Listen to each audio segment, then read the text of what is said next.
Good morning, ladies and gentlemen.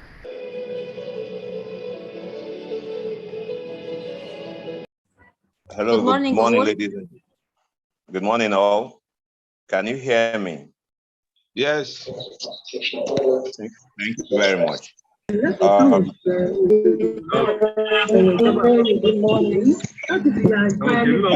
Everybody else, please mute.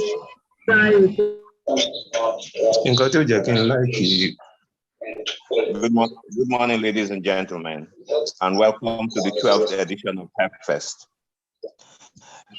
My name is T.F. Okudiago. I'll be moderating this program. As you all know, HerbFEST is a natural product expo and symposium that promotes the use of natural products, herbal medicine, complementary and alternative medicine. This is the 12th edition and the second edition we're having online.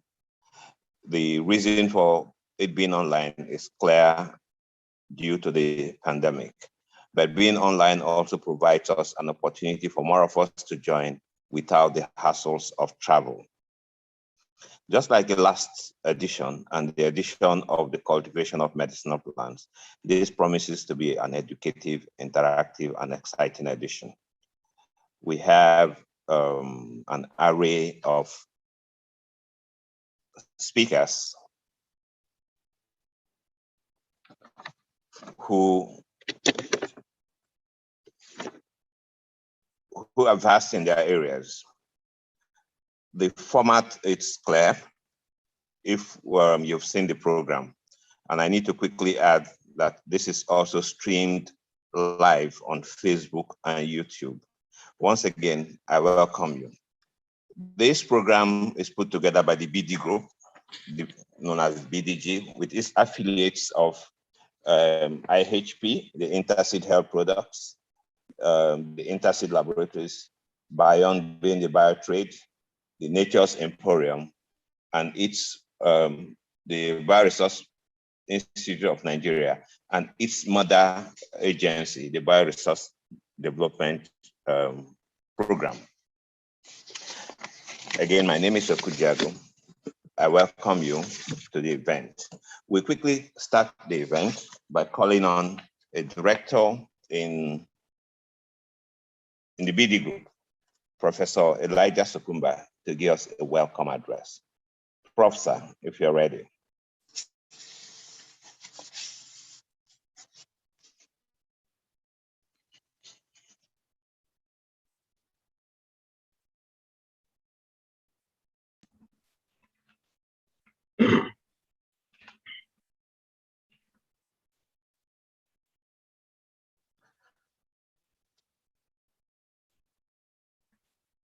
It is my honor and privilege, distinguished participants, to welcome you all to this year's HerbFEST Symposium on behalf of the management and staff of Bioresources Development Group, BDG. The event is organized by the Bioresources Development and Conservation Program, a non-governmental, non-profit organization dedicated to the well-being of tropical ecosystems and their human inhabitants. BDCP is one of the 5 component companies of BDG. The other members of the group include the International Center for Ethnomedicine and Drug Development, Interseed, Interseed Health Products Limited, IHP, Bioresources Institute of Nigeria, Bion, and Biotrade Global Agency Limited.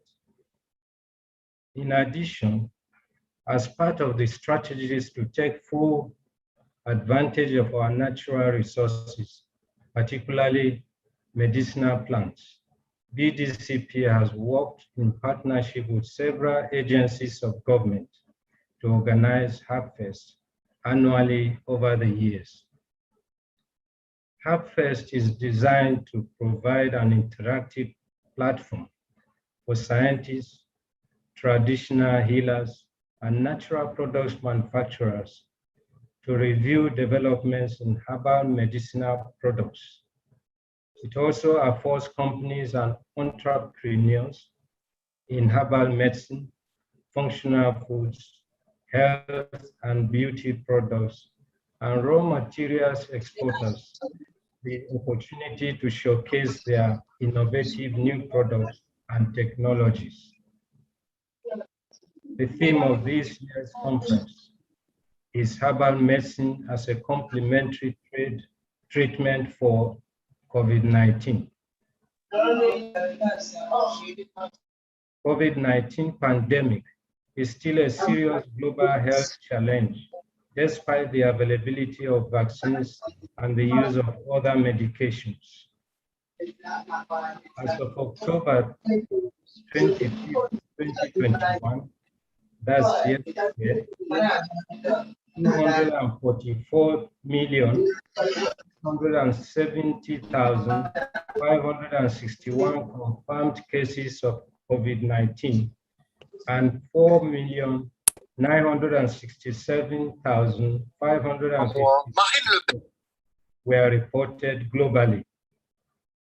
Africa recorded 8,541,447 confirmed cases and 217,520 deaths within the same period.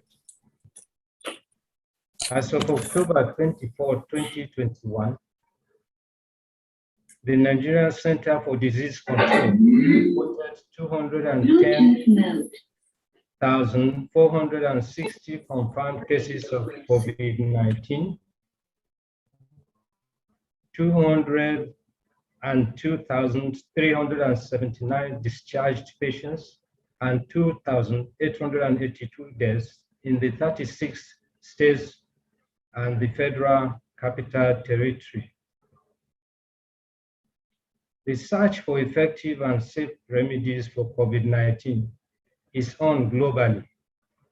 Therefore, the sub-themes of this symposium were carefully selected to highlight the potential benefits of herbal medicine in the prevention and management of COVID-19.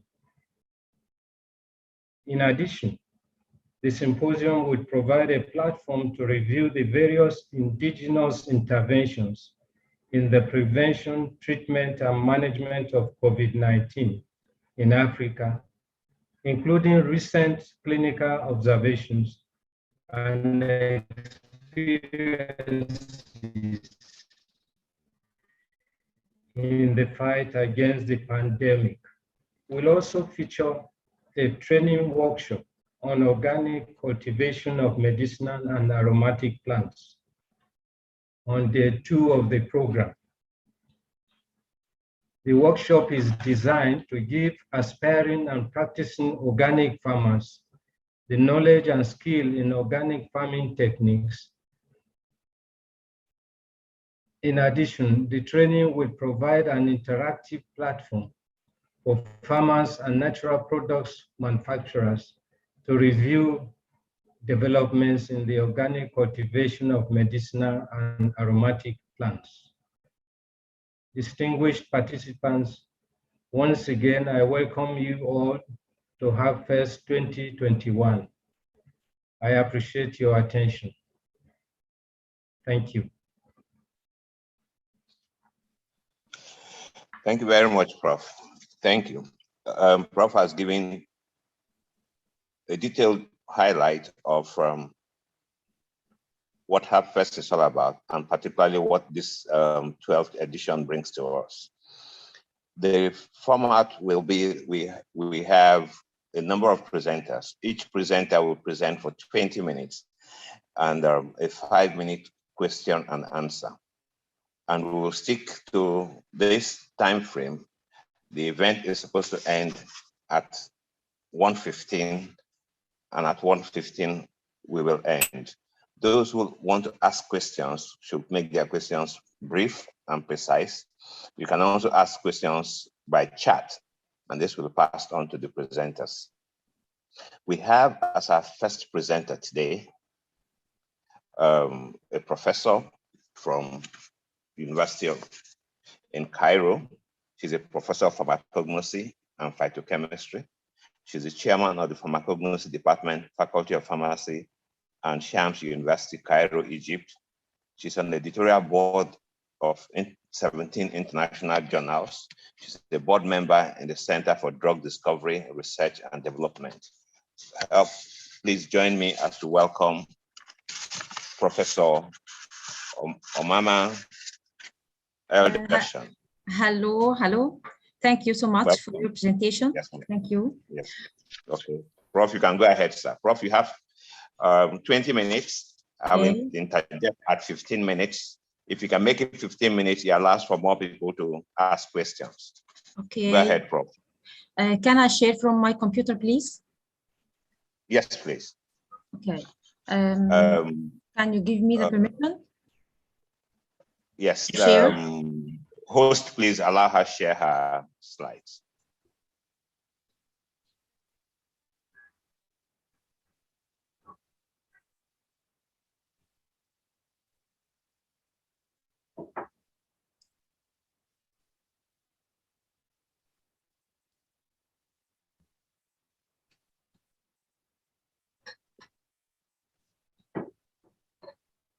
Prof, you're on. Yeah. Yes. Just a moment, please. Hello, everybody. Good morning. It is my pleasure to be here with you in this great symposium, HerbFEST, to talk about bioprospecting of plant secondary metabolites for coronaviruses. I am Umayma Dashan, professor and head of pharmacology department, Faculty of Pharmacy, and Shams University, Egypt. I start with a very short introduction about coronaviruses, as most of us have a wide background about this disease, and then I will share with you our contributions to this pandemic disease by a book chapter that is published in Coronaviruses book and a recently accepted paper in Phyton Journal. Coronaviruses belong to family Coronaviridae. They are enveloped positive stranded RNA viruses of 4 genera: alpha, beta, gamma, and delta. The encapsulated genome consists of or contains 11 genes that are responsible for encoding viral proteins and peptides. This depends on what is called a main protease enzyme. Sometimes it's called MPRO or CL-PRO. This protease enzyme is responsible for processing of many proteins that's responsible for the function of the virus properly. So the aim of many researchers was finding a new molecules with high molecular affinity to this protease enzyme to inhibit its activity and so can interrupt the steps of viral replication. Going to here, we review literatures with respect to plant extracts as well as promising bioactive compounds that have been previously examined for their coronavirus disease and explore their underlying mechanisms of action. And here I will select only volatile oils to talk about as plant extract. Volatile oils contains many compounds of different structures, as you see here. These compounds either originated from mevalonate or phenylpropane pathways in biosynthesis. So they are either terpenes or benzene-related structures. They're responsible for the activity of the essential oils, and their numbers in the oils could be reached from tens to hundreds of compounds in the same volatile oil. Since a long time, essential oils have or famous of their activity against viruses such as Coxsackie and polioviruses. This is for organo and clove. Tea eucalyptus and the thyme show activity against herb simplex viruses. There are lots of volatile oils exhibited activities against coronaviruses. So the question is why essential oils are active against COVID or coronaviruses. They are active owing to their lipophilic activity, where essential oils could penetrate or enter viral membrane, leading to viral membrane disruption, able to also either oils or their components able to disturb viral replication, and at the same time they able to aid host respiratory system by either mucolysis or bronchodilation. Garlic, it is an active member in our kitchens, and I think that there is no kitchen in the world free from garlic. Anyway, gas chromatographic techniques coupled with mass spectrometric analysis shows that garlic oil composed of 18 organosulfur compounds. These compounds were investigated for their activity against both protease enzyme and angiotensin converting protein, and 17 out of 18 compounds showed activity against both of them. The 17 compounds here showed strong interactions with 7 amino acids of SE2 protein, as well as main protease enzymes, that is in a docking analysis.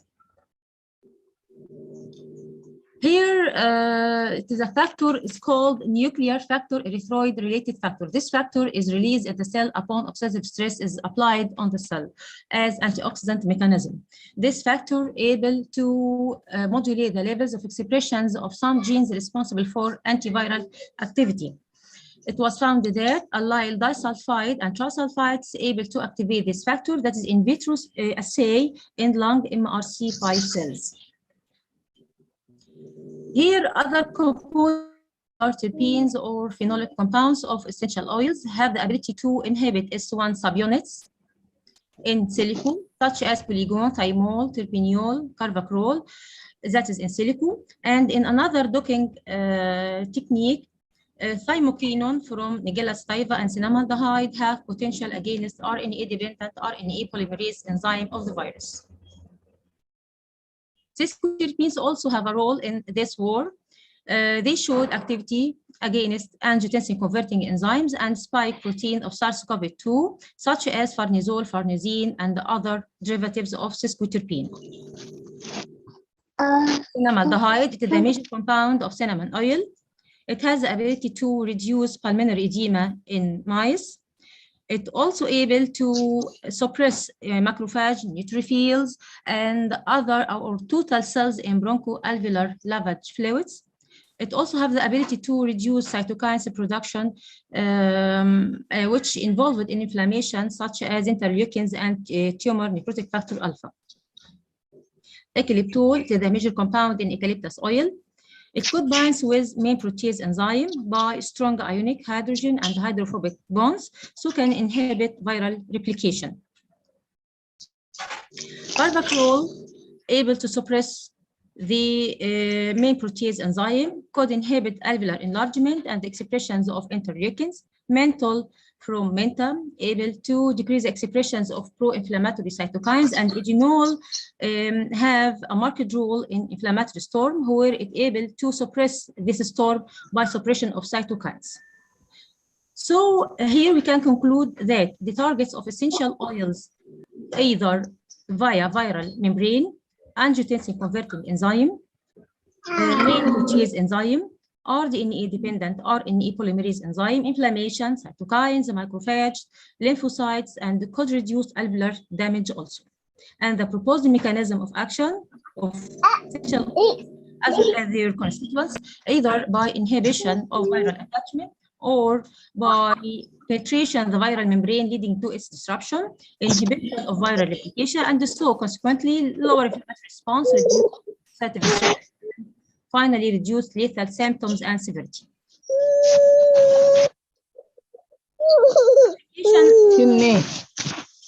Application of volatile oil to our body, either by inhalation of their vapors after boiling bath, so they can reach lung directly, or volatile oils or their components can absorb it readily from the digestive system. So a synergistic effect could be attained if there is a mixing or formulating the essential oils with different mechanisms or their components with different mechanisms to obtain maximum and complete activity against viral infection. Moving to the second part of the presentation, where this paper, there was 3 steps in this paper. The first step is achieved by docking study, molecular docking study, the second one by molecular dynamic, and the third one in silico toxicity study. First step was selecting some antiviral compounds and tested their activity against protease enzyme, as I said, by molecular docking study. Then elucidating the different binding affinities and stabilities to protease enzyme by molecular dynamics. Then measuring the toxicity of these selected compounds on different organs and pathways. That is in silico, using what is called the Prototox web server software. Here are the selected compounds used for testing their activity against the protease enzymes. The result revealed that first one, molecular docking. Many of doctor compounds got a binding affinity to protease. But the most prominent one or most promising one was brucyanidine, where it gives a binding score better than the ligand itself, followed by tiaflavine, which gives binding score similar to binding score of ligand, and then dicaffeoylcanic acid follow tiaflavine in its binding score. Here you read the binding diagram of the 3 compounds, 2D at the left side and the 3D on the right one, brucyanidine, tiaflavine, and 4,5-dicaffeoylcanic acids. Here, the affinity of these compounds to the binding sites was achieved by hydrogen bond, hydrophobic bond, or sulfur pi-sulfur bond, or other pi-pi bond and sigma pi bond. Here, prusanidine presented the best docking score. That was through 2 hydrogen bond with 2 amino acids, 5 pi bond with 1 amino acid. The second one in its binding score was tiaflavine through hydrophobic interaction, hydrogen bond with 2 amino acids. The third one, which is following the tiaflavine, its binding score, but it has the most interaction with the enzymes through 6 hydrogen bonds with 6 amino acids in the binding site, 1 pi interaction with 1 amino acid, and many other hydrophobic interactions. The second step in this paper was molecular dynamics simulations, which revealed that prusanidine give more stable complex with SARS-CoV-2 more than other compounds. And the final step in this research also is a predicted LD50, which revealed that prusanidine and tiaflavine give LD50 2,500 milligram per kilogram, while dicaffeoylquinic acid was 5,000 milligram per kilogram, and they are considered by the software as non-toxic compounds. I will show you now the toxicity radar chart, but I would like to say that both prusanidine B2 and dihydrocaffeoylquinic acid showed some immunotoxicity, but the 3 compounds are active or safe on the other organs and pathways. Here is the toxicity radar chart for prusanidine B2. There is some immunotoxicity, which is in blue color. Tiaflavine, no toxicity on any pathways or organs. And the third one, sorry to interrupt. We have 5 minutes. Yes, dicaffeoylquinic acid. I have finished. Dicaffeoylquinic acid gives immunotoxicity, some immunotoxicity. So we can conclude that in this part that we have natural products which is considered as safe and available repository sources for potential drug target modulations. Also, we can suggest that some natural products that present in green and black tea, such as prusanidine and tiaflavine, could be used as supportive treatment with the protocol applied in corona treatment, or a nucleus for a new drug design. Thank you. Thank you very much, Prof. Thank you. We have enough time to take question and answers. If there are any questions, you can ask directly. I can just put your questions on the chat. We'll take it from there. While we're taking the questions and answers, Professor Prosper Ilunga should please get ready with the title Herbal Formulas Used in COVID-19 Therapy. So can we have questions for Prof?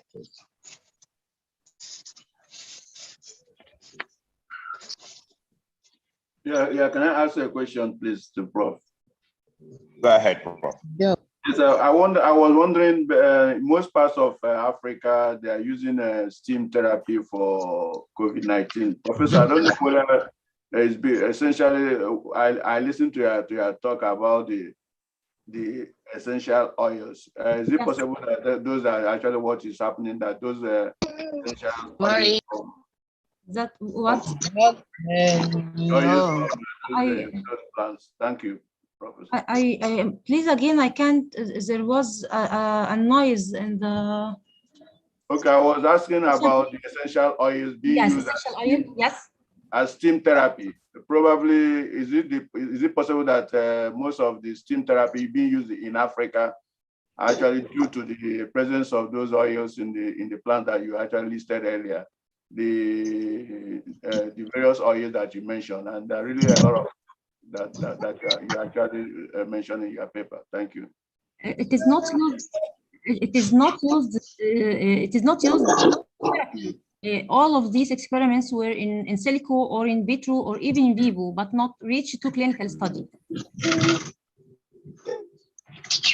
Bring my force. You can write it on the chat and we'll lift it from there and give the Prophet. The platform is open for questions.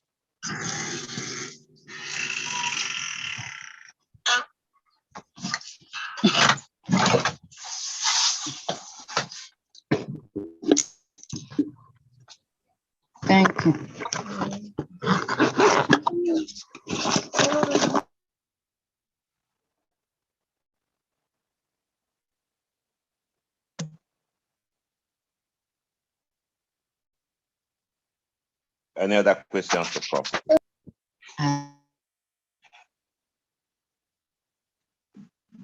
These presentations will be available for all participants at the end of the exercise. But any other questions for Prof? So that we don't waste too much time, we can go ahead to the next presenter. Prof, I hope you stay with us so that at the end of the event, at least at the interval, if there are questions, I'll come back to you. You'll be able to afford us the opportunity of addressing.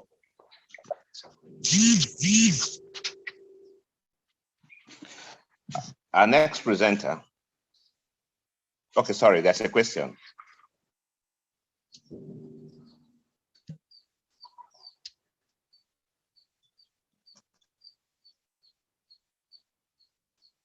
The question is, are bioactive components the same with natural products?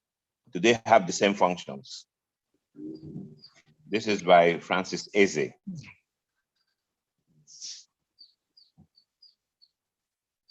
Prof, are you with me?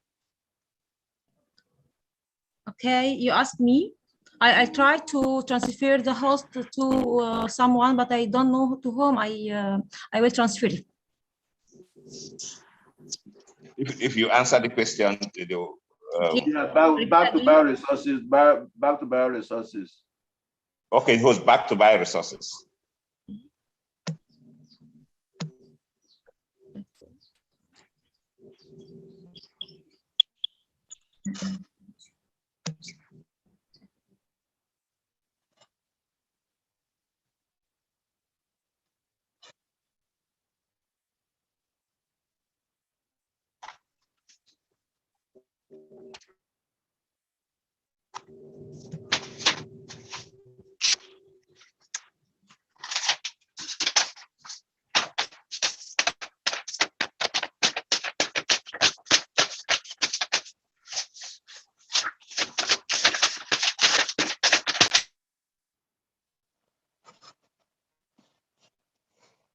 Okay, we'll take the next presenter.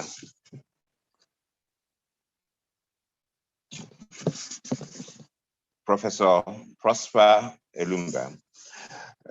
He has a degree in nursing sciences. He has a PharmD,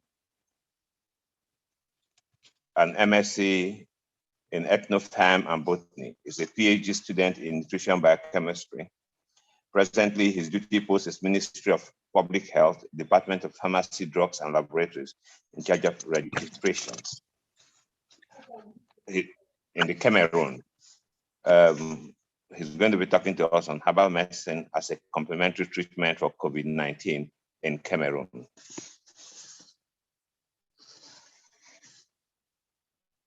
Dr. Lumba, if you're there.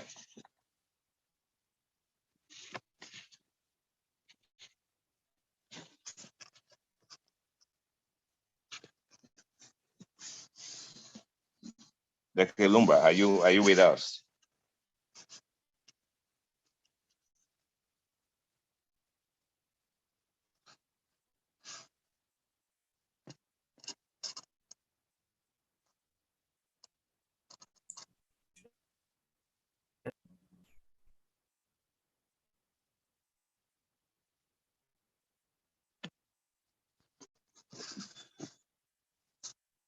Is Dr. Lumba with us?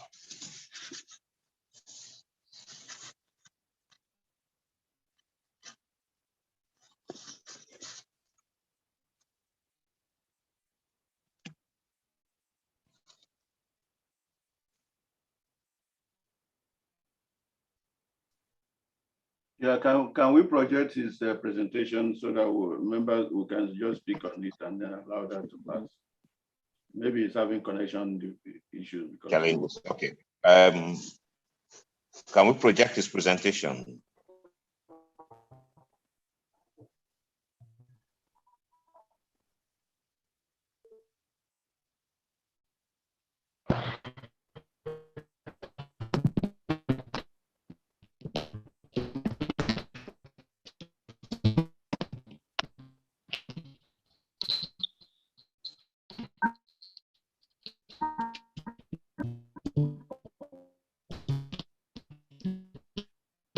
Maybe Prof is having Prosper is having challenges of connection. I can see a hand raised.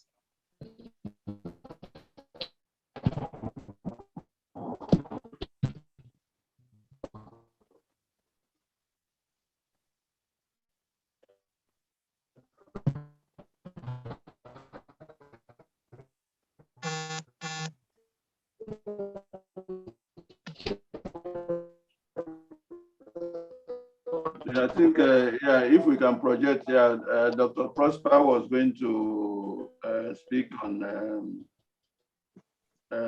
herbal medicine as a common treatment in COVID-19 in Cameroon. He wanted to, not this Prosper of Cameroon. He wanted to speak in his listen. He was going to define herbal medicine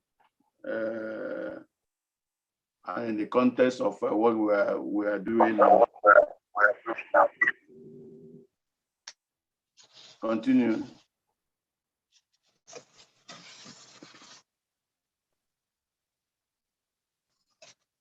Continue.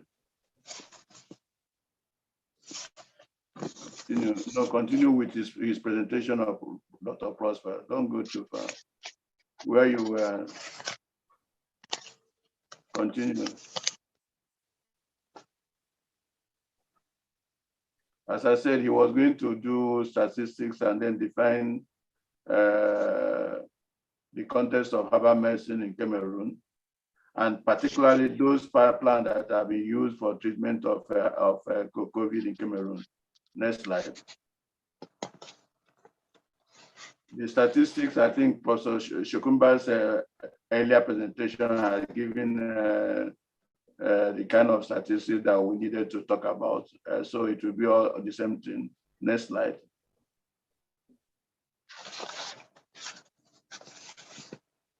His main concern was actually to give examples of the positive treatment that has happened.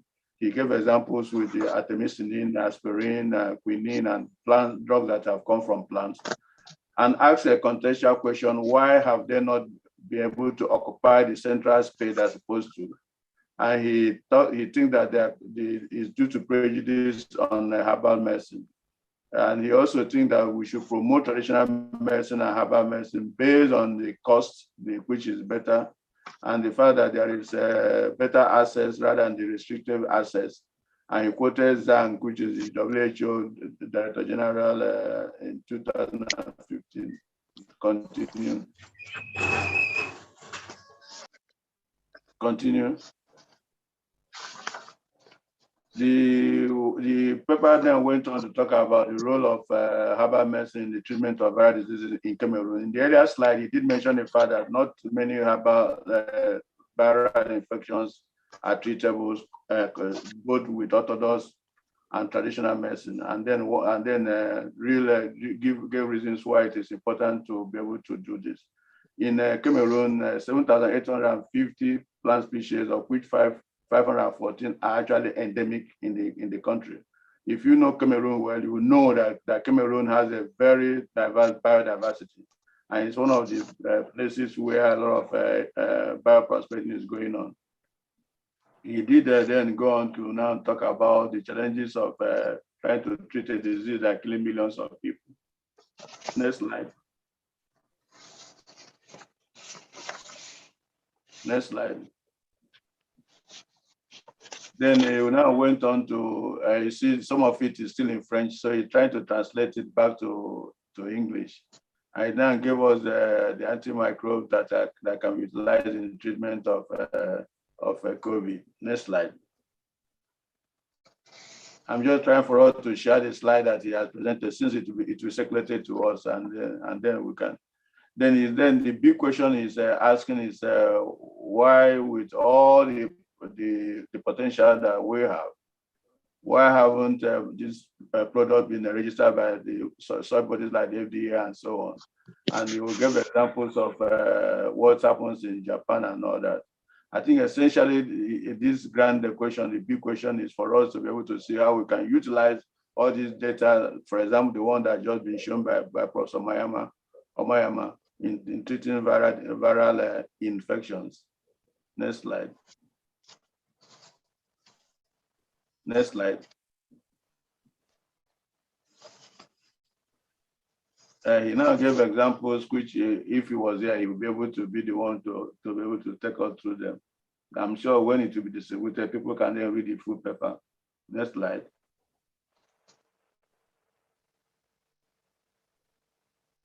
He gave the summary, which is really unfortunate that you couldn't see that. But then the key is interesting that the plant that he mentioned here, Picalima nitida, Morinda centifolia, Ageratum consulatis, Glubetra, and other. These are very well-known plants.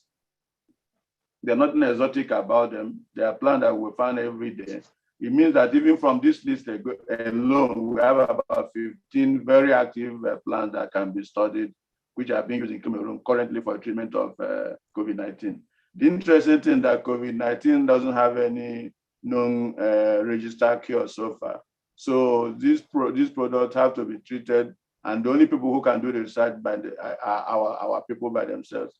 I think what Professor was trying to show was the kind of things that are going on in Cameroon. As you can see, the handicap that is in Cameroon is in other African countries. That's why he prepared a paper. I'm sure the network wouldn't allow him to join. He was with us a few minutes ago, and suddenly he was off the air. I think when the paper is circulated, people can also get in touch with him directly for this. We hope the publication of, or when the paper is circulated, people will be able to have the rich inventory of plants being used in treatment of COVID-19 in Cameroon. 3 particular plants for me are very instructive.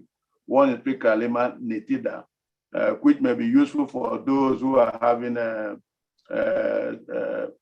CNS complications from COVID. It's still a problem that nobody has been able to find out why people who suffer from COVID end up having CNS issues. Picalima, as you know, has artemisinin. You can Google it. It has astonin. You can Google it and you can see what astonin can do in reversing some of the schizophrenic complications. The other plant that is in his list that is of interest is Artemisia annua. Remember the Madagascar project, the COVID organics from Madagascar. That was the active compound. So it's something that we should look at. And then in my presentation later in the day, it will be something we'll discuss. The third of the one that caught my interest is the simple Pogon citratus, the lemongrass. A lot of the treatment so far in African countries consists of the steam therapy, and lemongrass and pawpaw leaves are very key elements in it. There's no need for us to dismiss anything now. Let us just have an open mind and investigate them and see whether any of them will be able to survive the clinical trials monster rather. Thank you very much, Mr. Moderator. I just tried to summarize what Prof would have said. I wouldn't have said it as good as he will. Next slide. Again, it's the statistic that is given, and the big question which is raised earlier on. Next slide.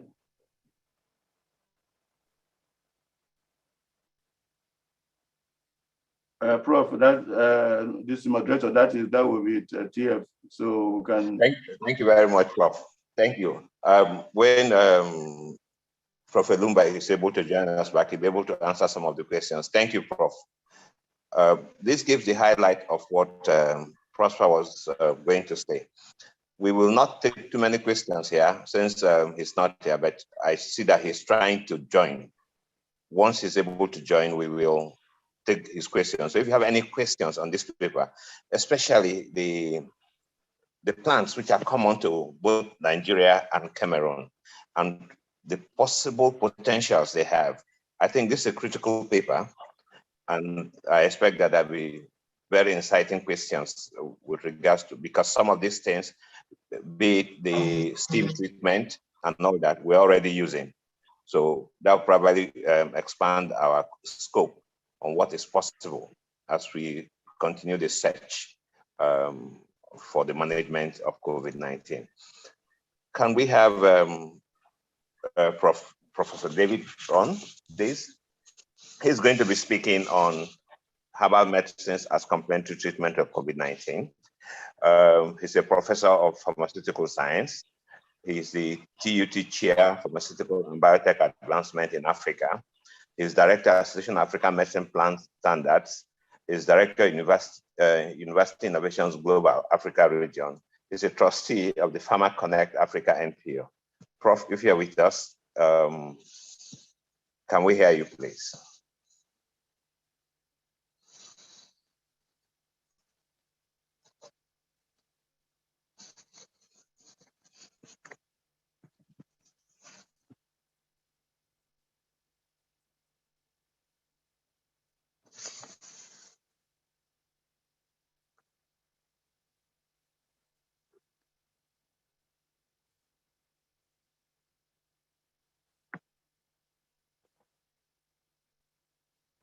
Can you put up his slides while we're waiting for him to join us?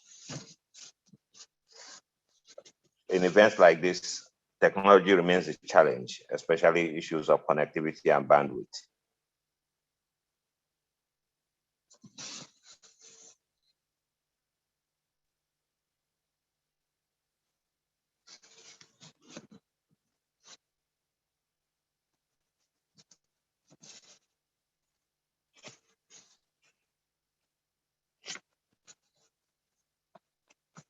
Prof, are you with us? I thought I saw him connect at some point.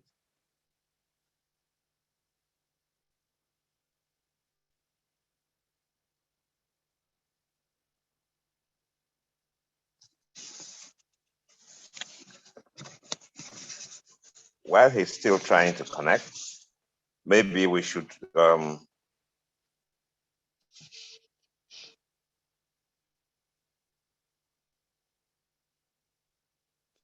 take on Professor Edelstein, even though he is after the commercial break. Then we'll take the commercial break thereafter. Is he with us? The Ihp Detox Tea as possible phytomedicine for COVID-19. This is a very critical one, so we wanted to take it after the break. But if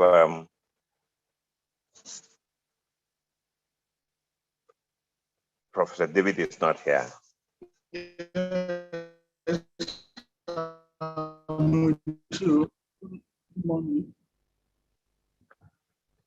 who is with me, sir? Okay, Prof. David is not here. This Ihp Detox as a possible phytomedicine, we are going to look at an interim report of an ongoing trial. Okay, Prof. So because this is a critical thing, we will like to say it before the commercial break. If you're with us, please, Prof. Timaek, can you go ahead? All right, thank you very much. Good morning, everybody. Okay. I'll try to go as fast as possible on this because, sir, good morning, sir. Yeah, Prof. Quickly. Can we? Yeah. Go ahead. Go ahead. Next slide, please. We are ready for me. Yes, we are ready for you. Go ahead. Next slide, please. Okay, let's go on. So we are conducting a clinical trial on this Ihp Detox Tea at the Lagos University Teaching Hospital, Idiaraba. Can we move on, please? I can't. The slide is not moving on my own end there. Okay, host, please control the slides for him, just like you did for Professor Wu. Next slide.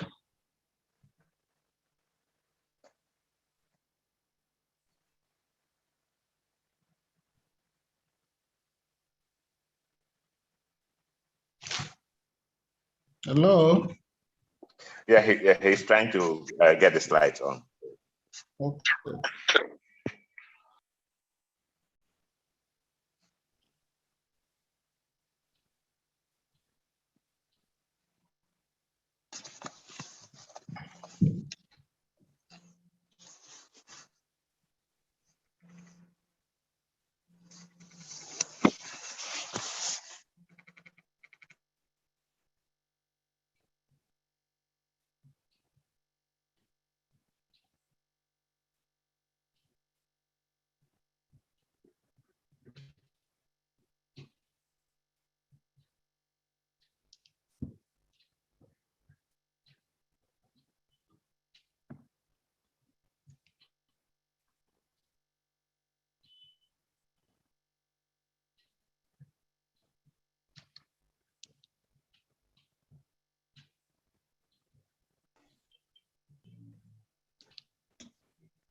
Okay, Prof, I think we're back.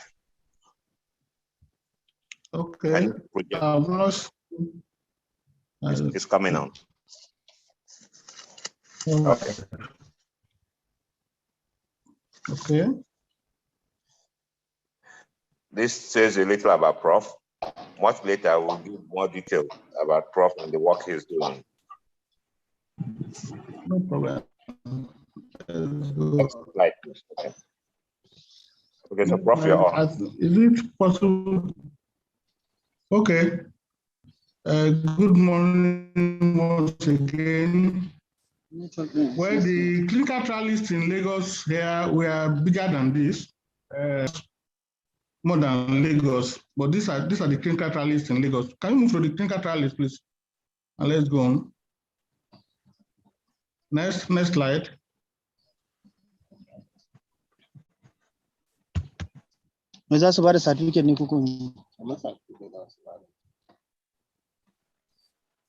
Okay.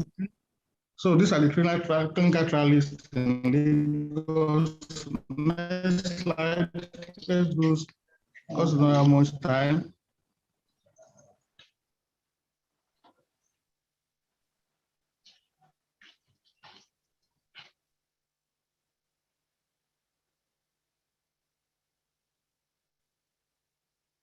Next slide, please. Clear? Yes, okay, Prof. All right. Okay. We're on about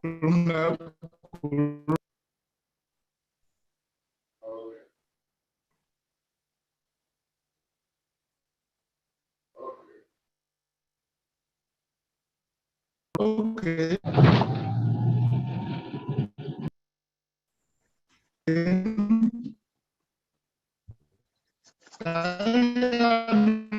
All right. Fine. So coronavirus itself is not a new disease. In the current one, a new one or a new strain, we know that in SARS-CoV-2, CoV-1 occurred in 2002 and lasted to 2003, causing severe respiratory distress syndrome. And MERS-CoV occurred in 2012, spreading, in fact, up to 2005. These two variants of coronavirus disease were more deadly than the current ones, but they don't spread as fast as these current ones. So the total number of people they infected was far smaller, but they killed between 10 to 20% of people that were infected. This one, about 4% of those who are infected succumb to the disease. 2 million people have been infected. Next, please. That's what I can continue here.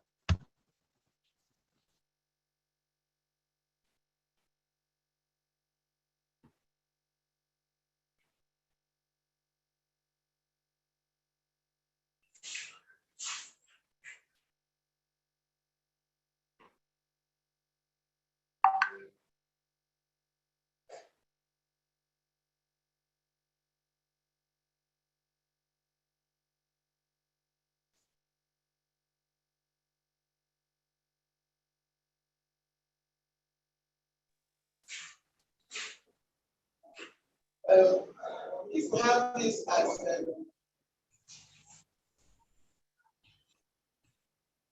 if you want to join before and this other thing, if you want this other thing to come together and join this. All right, next slide, please. One and one come and join. This is why. So we know that from the outbreak of the disease, someone is talking on the background. I think outside should please. When they join, they will form the second. Osai, can you please mute yourself? Osai, please can mute yourself. Adeboye, please. For the other thing is, there was. Osai, please can you mute yourself or you get out completely, please. Continue, Prof. Okay. A lot of medications have been tried and none has been found to be very effective, and we listed them here: vitamin C, zinc sulfate, lopinavir, ritonavir, ivermectin, remdesivir, which initially we thought was fantastic, but was not. And so we continue to look for a cure for SARS-CoV-2. And of course, we know we now have vaccines. At least 3 of them are present now in Nigeria. And from what we know so far, yes, the vaccine is effective, but there are breakthrough infections, and some individuals who have been vaccinated have succumbed to the disease. So vaccine is not 100% protective. If you are vaccinated, you can still be infected. You may not have severe disease, but you can spread it, and some people come down with severe disease and succumb. Next slide, please.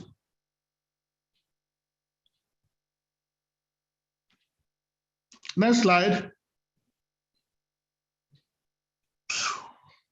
So what is HP Detox? Let's just go straight to that slide, and so that I'm sure there'll be more presentation on this.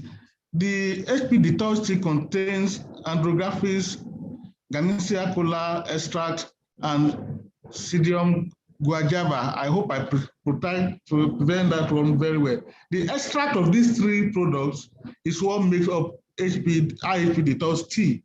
And there have been studies that have shown that in each of these products, there are activities against a variety of viruses, including coronaviruses. Please know that coronavirus is not a new virus. It's just that the strain we are dealing with that is relatively new. So there have been studies, like you can see here, for andrographis paniculata.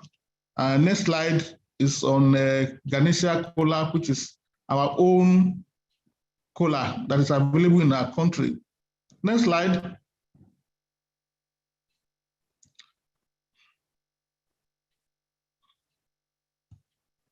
Can I have the next slide, please?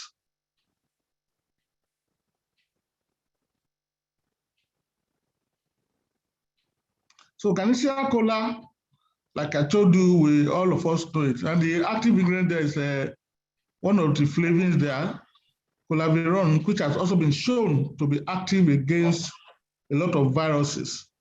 The next, guava, also has effect against viruses. And the combination of these 3 extracts form the product which we are testing right now.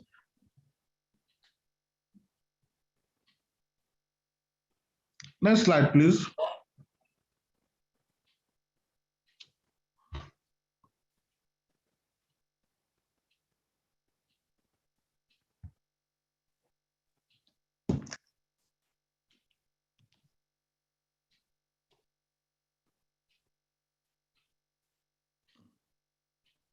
Can we please try to move fast on this slide?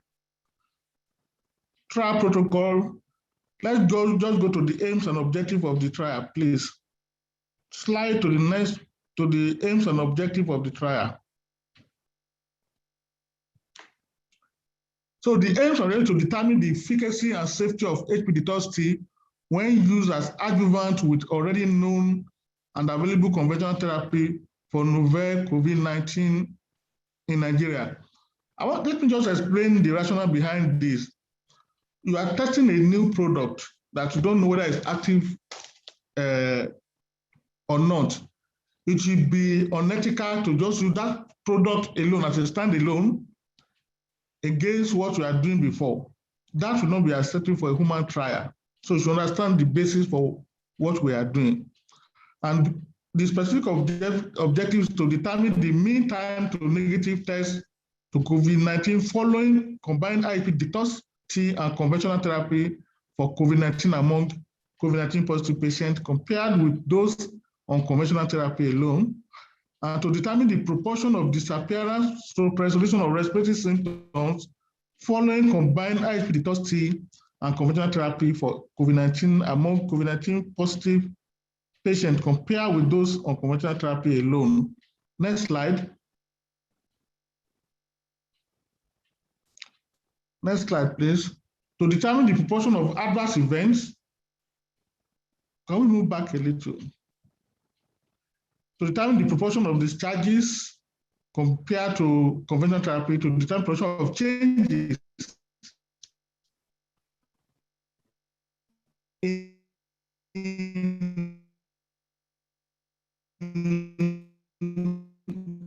biochemical and hematological parameters in those who are taking this product compared to the conventional therapy alone. Next slide. Next slide, please.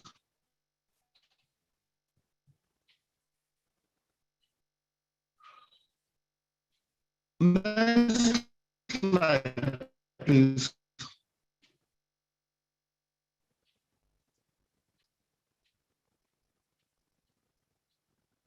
Next slide.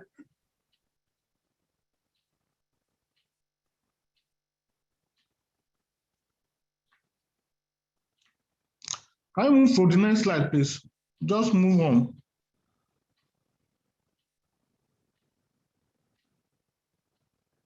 So these are the parameters we are mentioning: renal function and other kind of this. Study design, it was a randomized clinical trial, and the person we are expected to recruit is a 72 adult, aged between 18 and 60 years. These patients we are recruiting are supposed not to have any severe comorbidities, because we want to eliminate any co-founder as much as possible.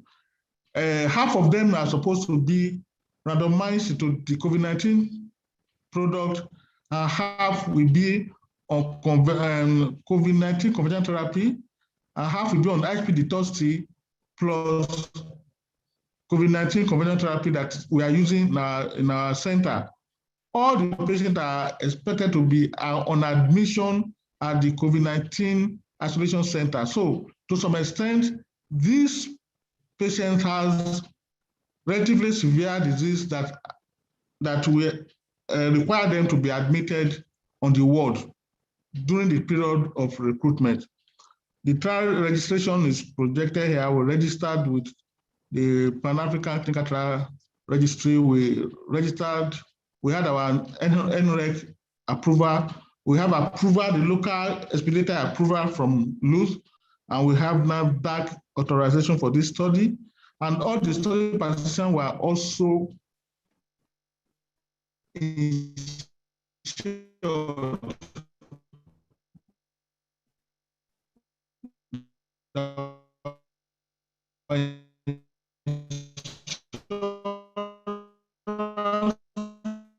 for all the participants in this study. Next slide.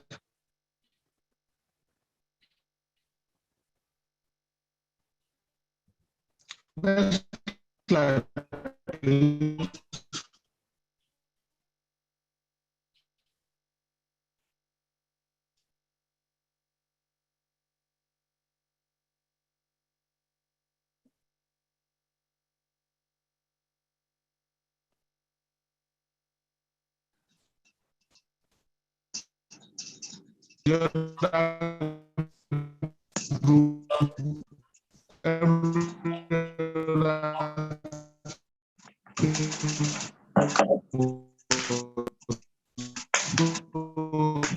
Was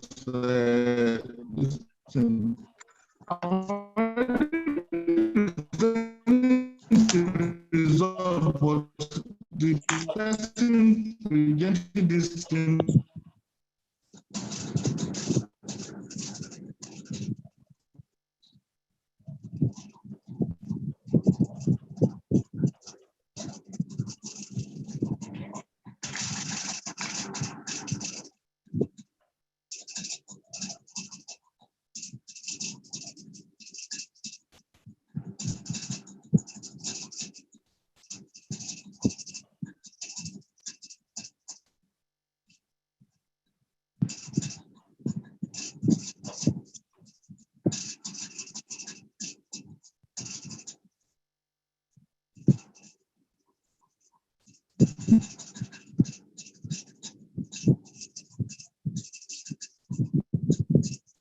Jack.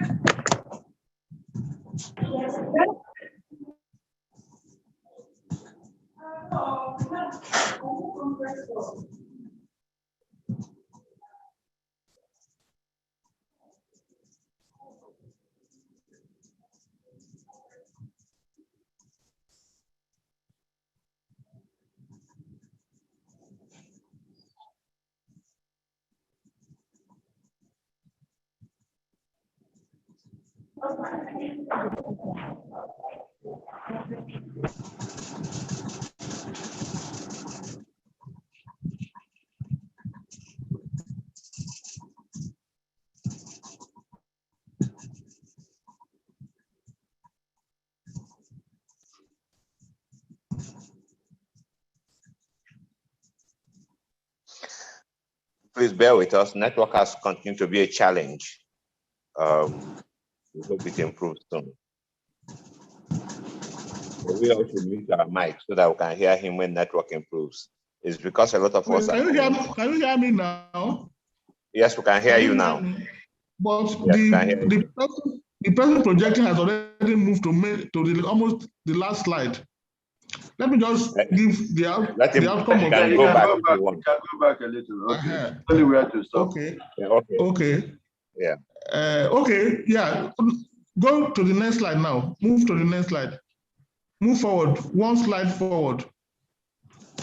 All the persons who are recruited, the one we are present are recruited in the second wave, and you can see that there is virtually no difference in their socio-demographic parameter. Move to the next slide. Next slide, please. Okay, where they reside also is not that different. Next slide. Okay, when you come to weight, it appears as if those who are in control are slightly less heavy than those who are in the intervention phase. And we have similar thing with the mean BMI. But otherwise, every other parameters are virtually the same. They are similar. Next slide.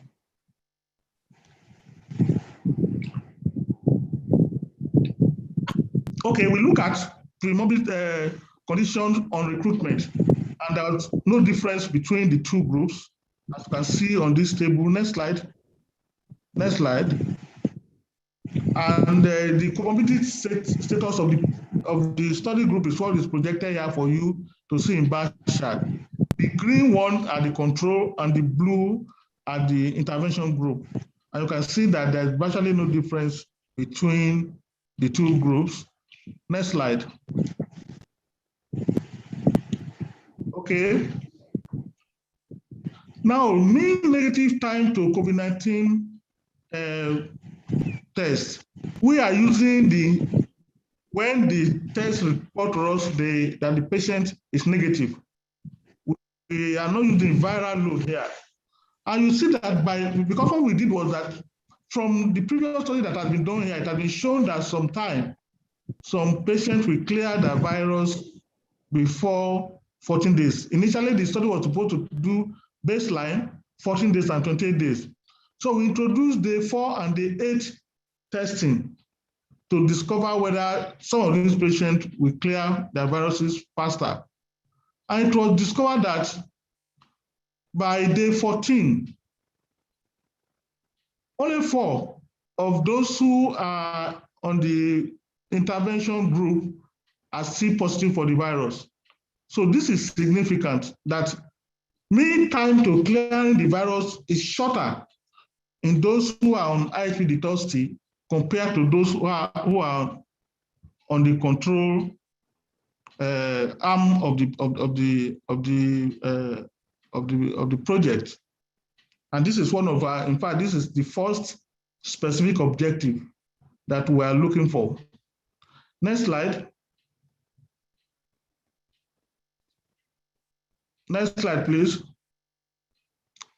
This is projected here to you on the table for you to see that yes, those who are on the detox tea cleared their viruses faster than those who are on conventional therapy. Next slide. Okay. This is an interesting thing, and many people have not stressed on this. The CD4 count, the CD4 molecule carrying T cells are the helper T cells in the body. They are the immune controlling cells in the body. They are the ones that the HIV virus destroys and make the person to be immunocompetent. What we found in this study is that those who are on intervention, the rate of recovery, though it's not actually significant, maybe because of this small size of the study, the rate of recovery is faster in those who are on the intervention than those who are in control. All of them had a low, CD4 count at the beginning. That means that this virus actually depresses the immunity of all those people who are infected. But the recovery phase is better in those who are in the intervention group compared to those who are in the control groups. Next slide.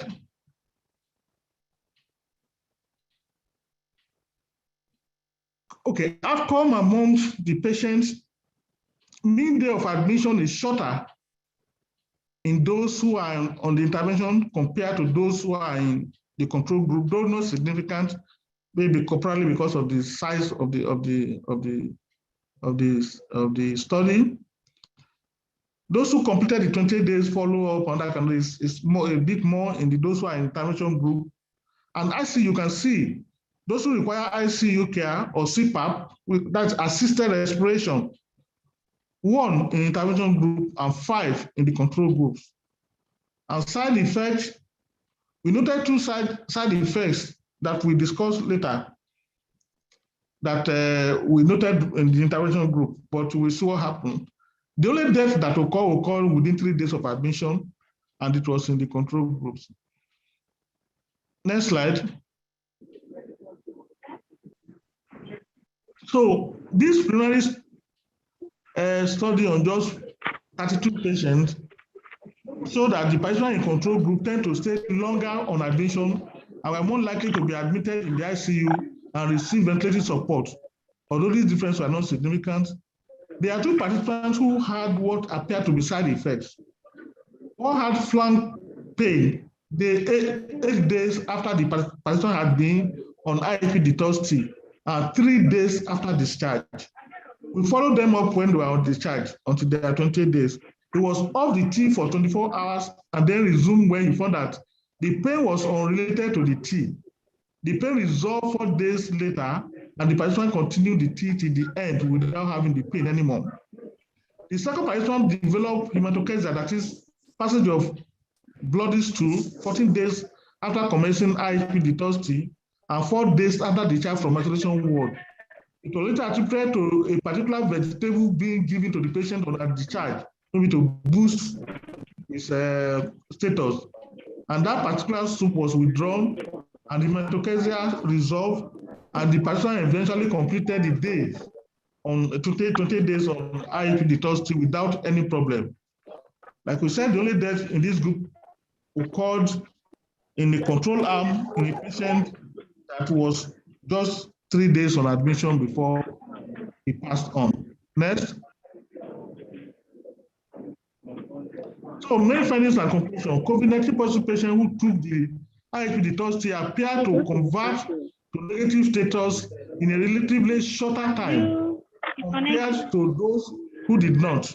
It appears that the CD4 count of participants on Ihp Detox Tea recovered faster and more vigorously than the control group. It appears that COVID-19 participants in Ihp Detox Tea were discharged earlier than those in control group. The Ihp Detox Tea appears to be generally safe, as the 2 participants with severe complaints could not be linked to the tea with certainty. The Ihp Detox Tea appears to have no deleterious effect on the renal and hepatic functions of those who took the tea in this study. We did this, but there was no, because of time, I did not include that on the study, but we did liver function tests, we did hematological status, we did renal status, and there was no deleterious effect. However, larger samples are needed to make statistically meaningful conclusions. We continue to recruit in this 3rd wave that is ending. Because of our strict inclusion criteria, it has been a bit difficult for us to meet the 72, but I think for now we have about 54 we have recruited, and the 3rd wave is already going down. Let's see how far we can go. If we can get to 60, we'll see what that result will give to us. I thank you for listening. If there's any question, I will take them. I'm sorry for the hitches. I don't like presenting and the thing is breaking into pieces. I'm sorry about that. It was the network that is playing on us. Thank you very much. Thank you very much, Prof. I'm sure there'll be a number of questions. Network remains a challenge, and this was envisaged. We had made backup arrangements, having 3 or 4 different networks. But critically, whatever network you use, the source remains the same. So when one is challenged, it affects all. Thank you, Prof. Yes. We'll take some questions and answers, then we'll go for a commercial break. Prof, please stay. Let's see whether people heard enough of it in spite of the interruptions to take questions. If you can't ask directly, please just type it into the chat box and I will convey it to Prof. Question and answers, please.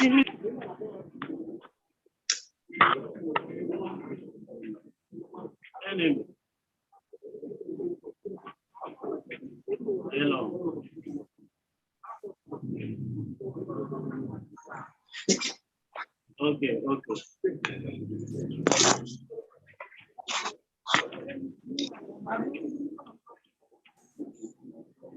A critical thing to note here is that there is clinical trials, some level of clinical trials going on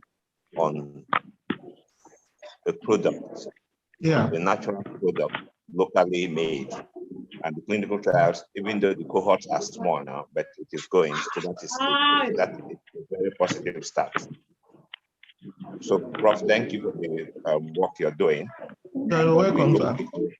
We hope.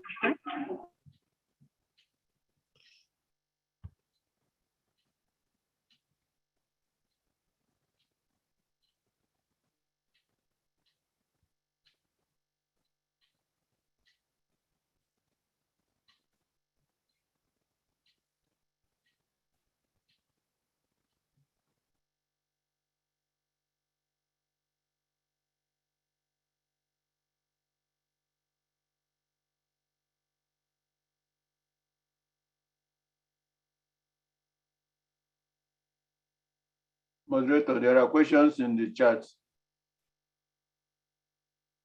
I hope he's not off himself.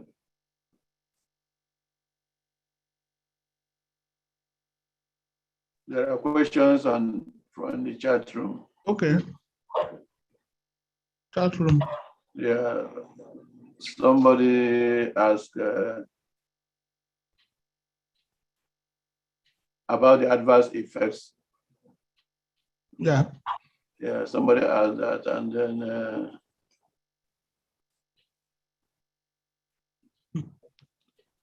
what did you say about the adverse? I'm trying. Okay. Let me.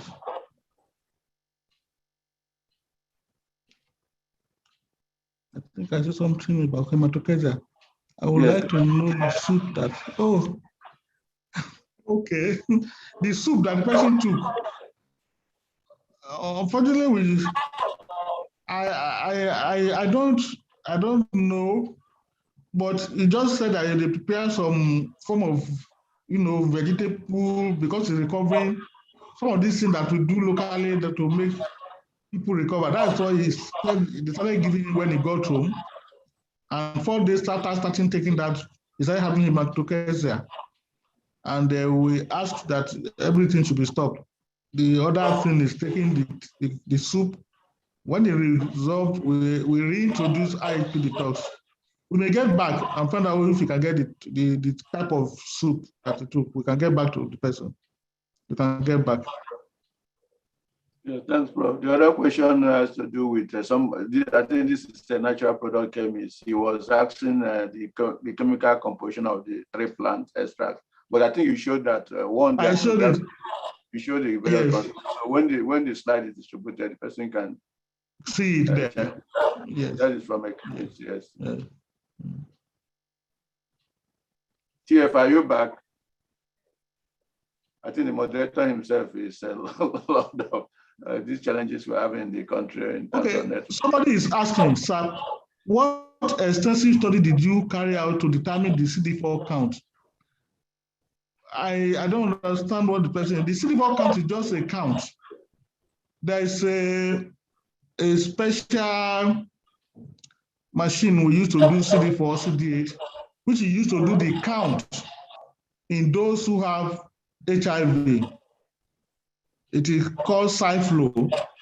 It is the SciFlow that tells us the fraction of every cell can be used to fractionate all cells, including red blood cell, including reticulocyte count and all that. So it's an absolute CD4 count we did. We didn't fractionate them into the different TH1, TH2. We didn't do that. It's just the absolute CD4 count that we use in this particular study. So if you want to go on further, maybe that would be an interesting thing. Is it TH1 that is affected or TH2? Then that is a sub-fractionating of CD4, which we did not carry out right now. We just do the absolute CD4 count. We didn't fractionate to the difference of unit of CD4 cells. We didn't do that. Okay, well done, Prof. We're still scanning for questions. Somebody said, do you advise the taking of COVID-19 vaccines for those who do not feel comfortable with it? I think that falls outside the purview of Prof's presentation right now. Yes, but as a doctor, yes, take COVID-19 vaccine. It has been shown to protect to a large extent. If something is having 80%, 70% protection, it is good, and we can take it. Somebody, Michael, says, when are you planning to release this to the world? When the work is finished, sir? Yes, as soon as we conclude, we are going to publish this. We are. Synergy, very important. Chemical, okay, that has been taken by an NP chemist. Okay. Yes, the presentations will be shared. Somebody is asking, share us the presentations because of the internet hiccups. Yes, presentation will be shared. So when you see the slides, we already have a forum on health. If you're not on that forum, when you see the slides, if there are questions, we can put them on there and we'll get Prof from wherever he is to answer us. It says on one of the slides, it was stated that COVID vaccines are still ongoing trials, but they're already in the market for you. You may need to take that off your presentation. I don't know what this person means. Well, they are already approved COVID-19 vaccines, and they are being given worldwide today. There are further development of COVID-19 vaccines ongoing. If you look at it, we have 22 COVID-19 candidate COVID-19 vaccines. We're about 5 or 6 in use today. They've been approved already, and they are being used. So I don't know why one should take it off. The only thing I'm saying is that, yes, the vaccine is effective, but it's not absolutely effective. People who take the vaccine still die from COVID-19. People who take the vaccine still get infected and they can spread the virus. but majority of those who took the vaccine seem to be doing well with it. I think that is scientifically proven already. Yes. Somebody has asked here where to get detox tea. Already there's a reply there. Detox tea Yes, can be gotten Priceless Stores, H Medics, and in Port Harcourt, Market Square. Okay. What is the government agencies doing in approving this tea? Well, the tea is going through a trial process. Yes. Yes, after which it will be submitted to government for their consideration, whatever the results are. Okay. Now, somebody asked, did you consider carrying out endocrinology study on it? No, but we actually wanted to carry out more study than this, including clotting profiles and all that kind of thing.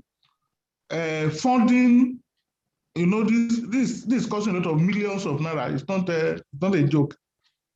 Funding is an issue. When we have the first report, then we may get more fund to do further things. That's number one. Number two, we've attempted to store as much of this serum and blood of these patients. We've attempted to store them so that in future we can call them back and carry out further tests on those samples. Those samples are stored.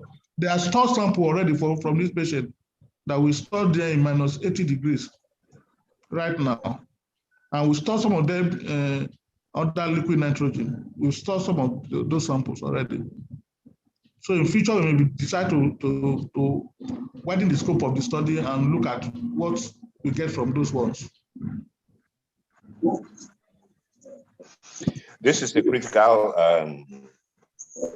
information, the fact that the blood or the serum from the patient, that means that they will be stored for a long period and allow for further research. I mean, this can give us information way beyond today on the activities or what effects this can have. Prof, thanks for that part of the information. You're welcome, sir. Any other interventions? Any other questions? Somebody's asking. Questions. The drastic reduction in CD4 counts can be attributed to the cells being infected. Yes. In fact, that's what happens when that virus enters the body. One of the first things it's trying to do is to paralyze the immune system so that it can have room to spread. And the target is the CD4 cell, which is I call them the commander of the immune system.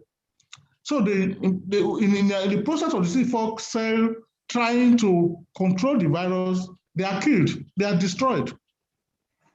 And the less you have the CD4 count cells in the body, the more there's room for the virus to do the havoc it wants to carry out.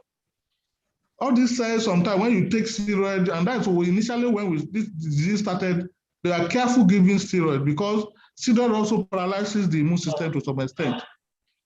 So that's what the virus does. It paralyzes the immune system to allow itself to grow and do whatever it wants to do in the body. So if you have something that can counter that and allow the CD4 cells to recover faster and start working so that the viruses can be eliminated, then the better for the patient.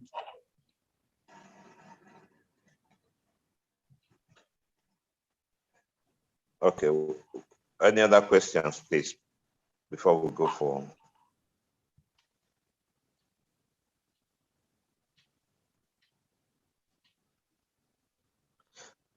Our friend, Dr.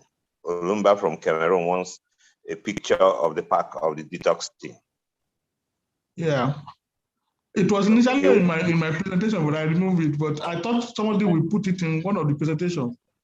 We'll put it during the commercial break. It will come on. All right. Okay. Yes. Yeah. Okay. That's okay. That's the picture there. The detox tea. Yeah. Yeah. Okay.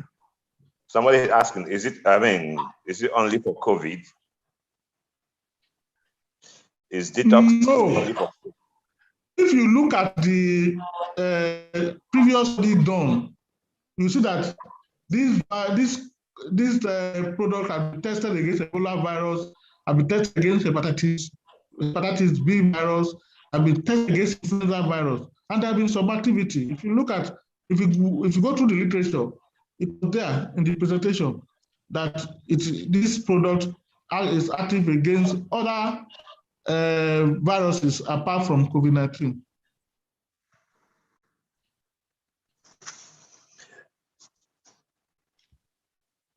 Somebody says, I'm interested in the immune boosting aspects of IHP.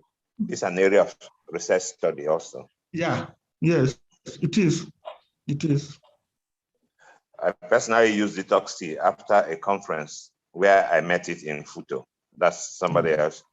Okay. With the CD4 cancer, won't it slip for managing HIV? Somebody's asking, can it be used for manage HIV?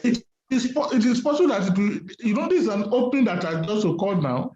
In fact, when we saw it, because some of us are also working on, in the area of HIV, and I would say, wow, look at this. And nobody has reported this before. And that is an interesting thing that we may have to give to people with HIV and see what happens to them. Yes, it's possible that it will be effective.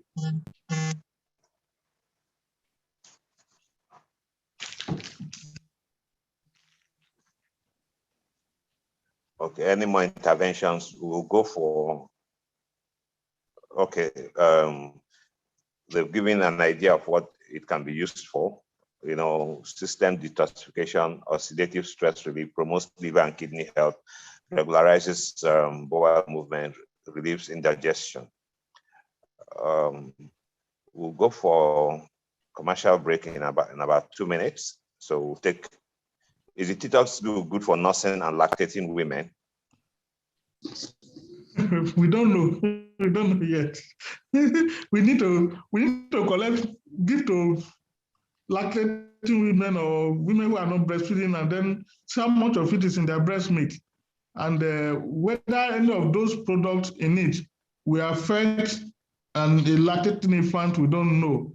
It's possible it is not going to, because I'm sure there are some women who are lactating and are taking cola nut and chewing it every day. So we need to find out. It's an interesting question, and I think we should find out what it does in that regard. Somebody is looking at what the dosage is. How many packs was used for each COVID-19 patient?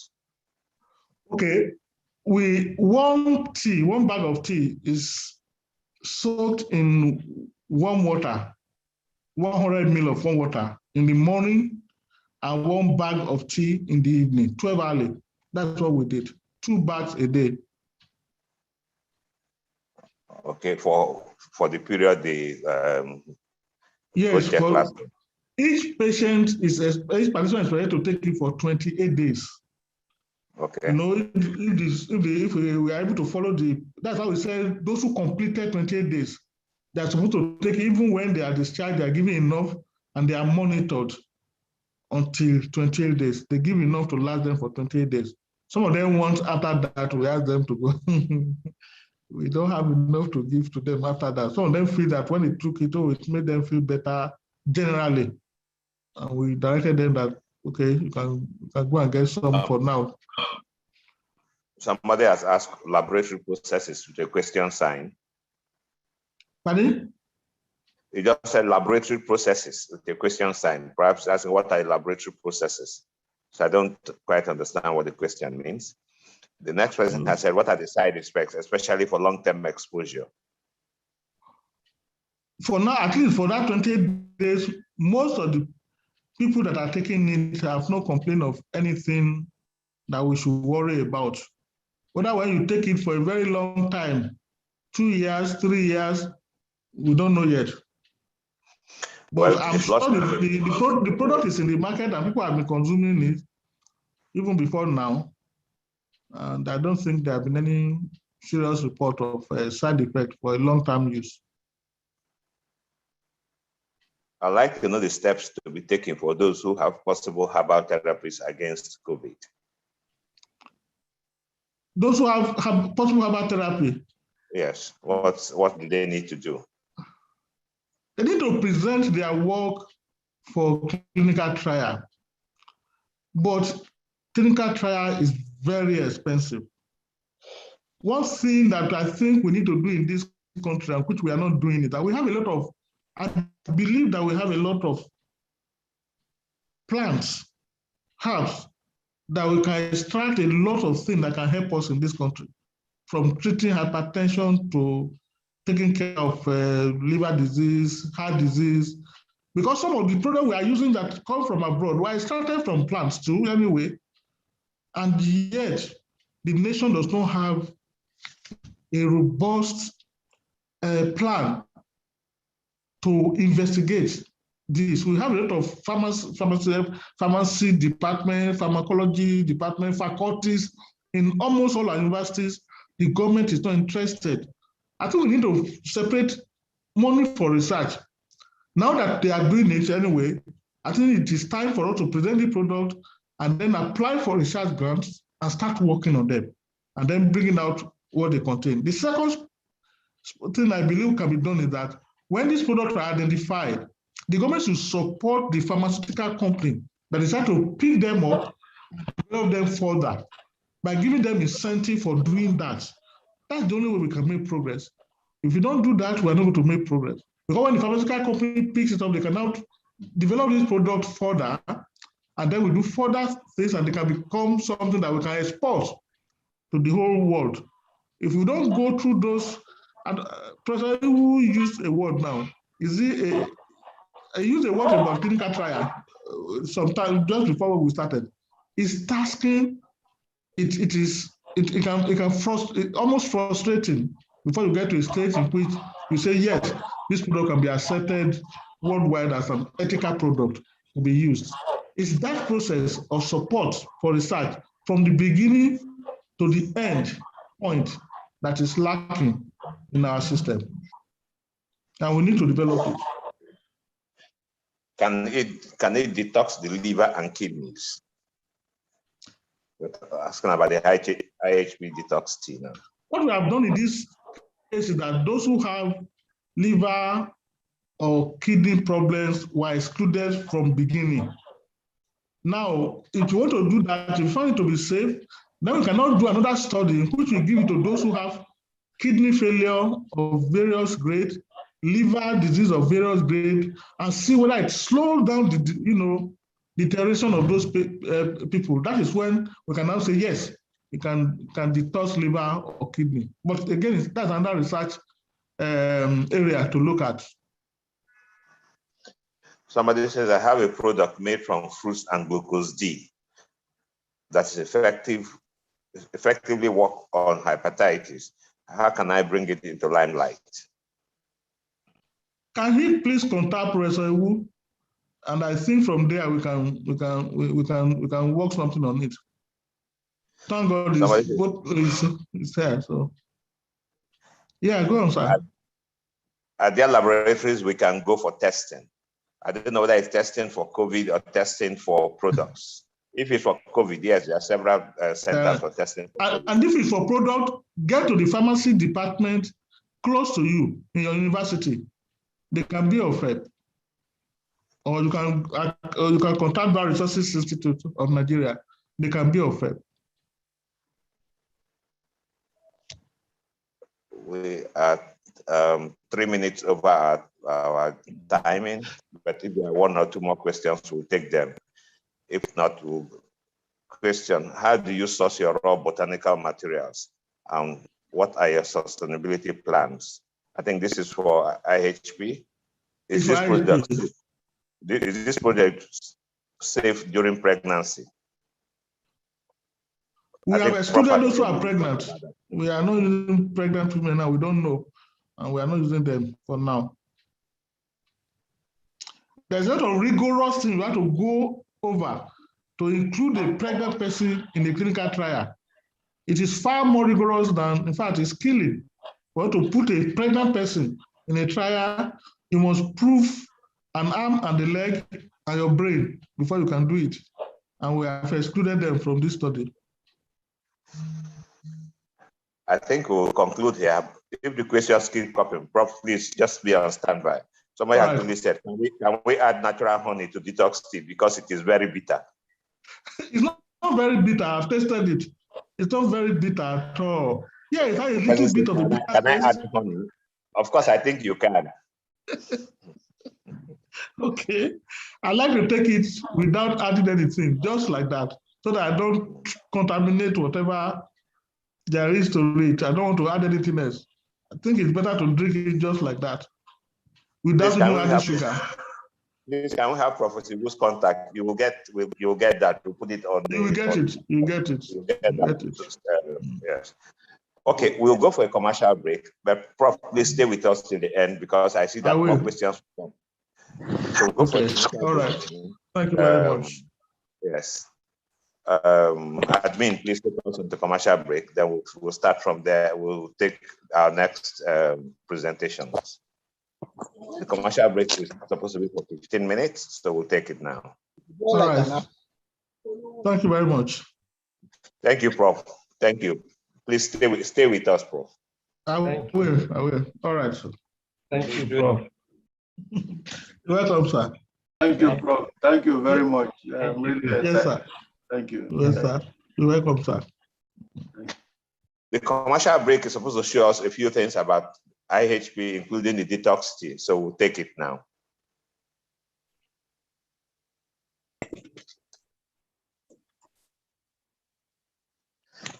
If you have sound, please put on your sound, so because it has some sound with it too.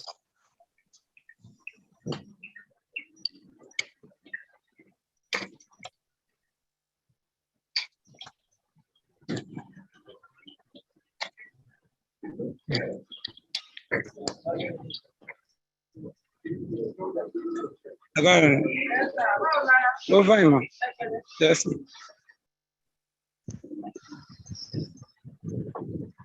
Please all should mute, please.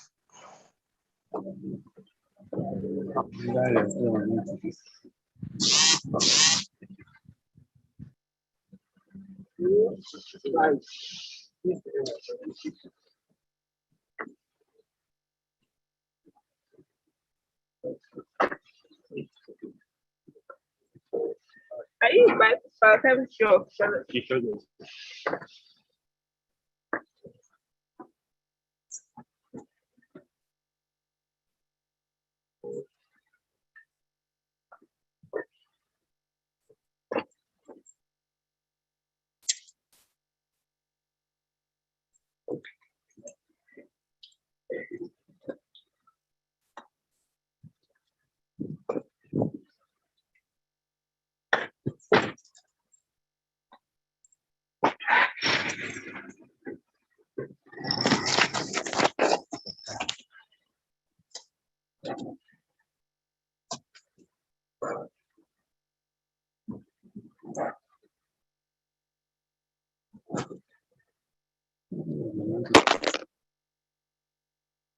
Afternoon, man.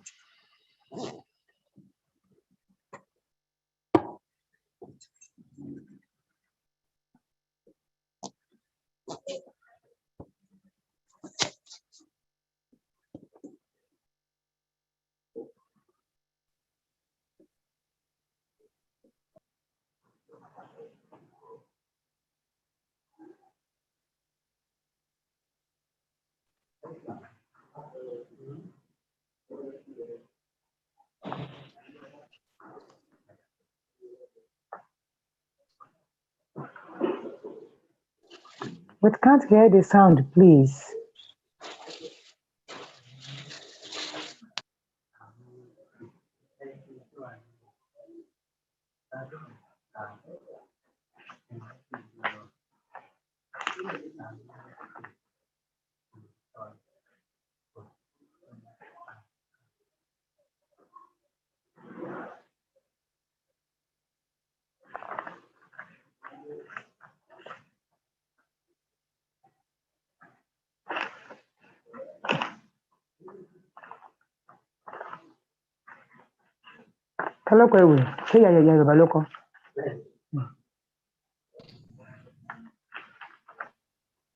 Admin, the sound is not coming up.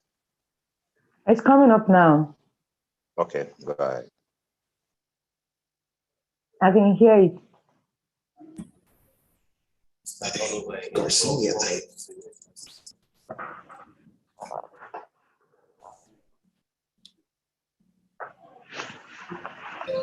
Virgin coconut oil, a product of Interset Health Products, IHP, is different from other coconut oil. Virgin coconut oil, made by nature, packaged by Interset Health Products. Virgin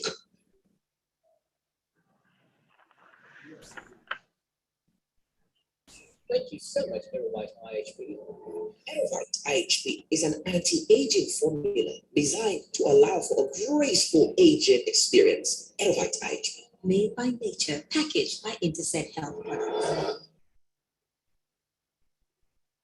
Thank you so much, Herbal IHP. Herbal IHP is an anti-aging formula designed to allow for a graceful aging experience. Herbal IHP. This impact of social media on our lives, we are comfortable with it. Thank you so much. Wale Salako. Zoom meeting with them. At a young age, about 30 years. And I was placed indefinitely on drugs to maintain my health. Recently, probably about 6 months ago, I came across the Ihp Detox Tea, which I started taking immediately. And now my blood pressure is stabilized. I don't even need to take drugs any longer. Thanks to Ihp Detox Tea. I sleep more and I'm always relaxed with Ihp Detox Tea. I enjoy everybody to take Ihp Detox Tea as is our own lifestyle. Thank you.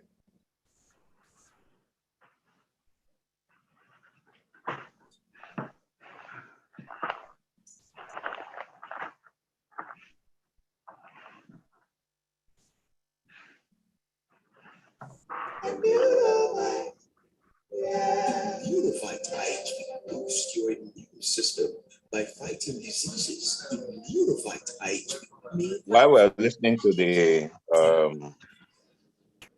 commercial break, please can we have the next presentation ready, which is Dr. Prosper on immune fortification. Your immune system by fighting. The this interval will last another 3 minutes. Then we'll have immune fortification by Professor Prosper. I believe Professor Prosper is with us. Dr. Prosper. Dr. Prosper, you're with us. Yes. Good afternoon. Good afternoon. No. Good day, everybody. You're coming in 2 minutes. Just be ready. You're coming in 2 minutes.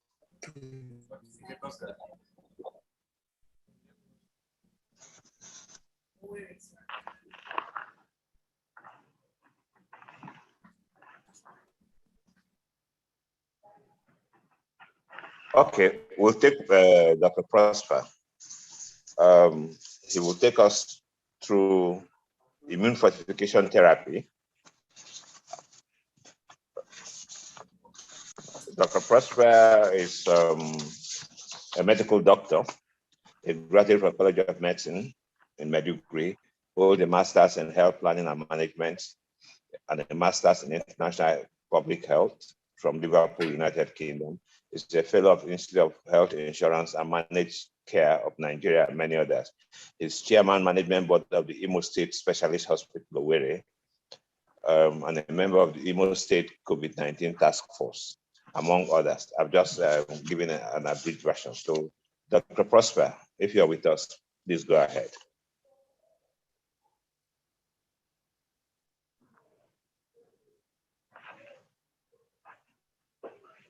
Hello, good afternoon. Can you hear me? Yes, we can hear you. Go ahead. All right, good afternoon. Happy to join you all. I'm going to talk. You have 20 minutes, Prof. Yes, please. Matt. I'm going to talk on immune fortification therapy. Next slide, please. That's the outline. We're going to take the introduction, the main characters in the immune system, how the immune response works, immunity, fortification, COVID-19 and immune system, and then the immune fortification therapy itself, and we conclude. Next slide. Generally, our immune system is essential for our survival. Without it, our bodies would be open to attack from every pathogen that will fight the body. It's the immune system that keeps us healthy as we drift through a whole lot of pathogens in this life. The immune system is a vast network of cells and tissues that are constantly looking out for the invaders, the pathogens, and once they identify an enemy, they mount a complex known as the immune response. Next slide, please.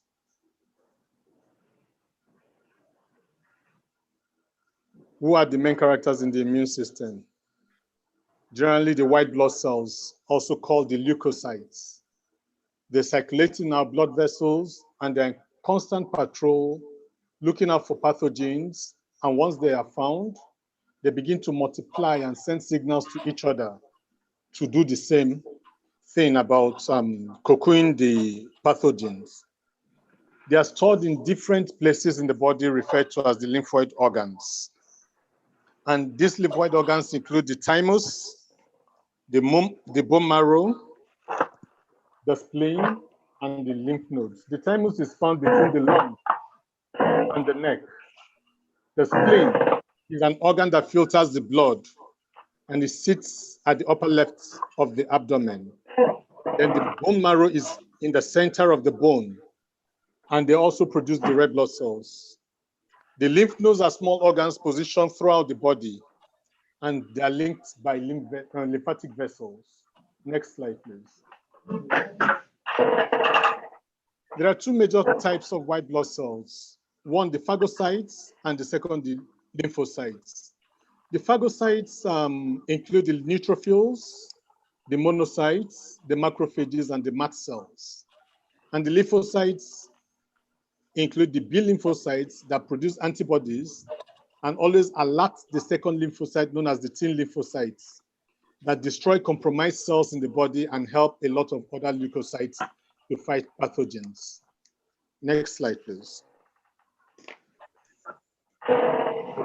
How an immune response works. The immune system needs to be able to tell self from non-self, so it identifies enemies. It does this by detecting proteins that are found on the surface of all cells. An antigen is a substance that can spark an immune response.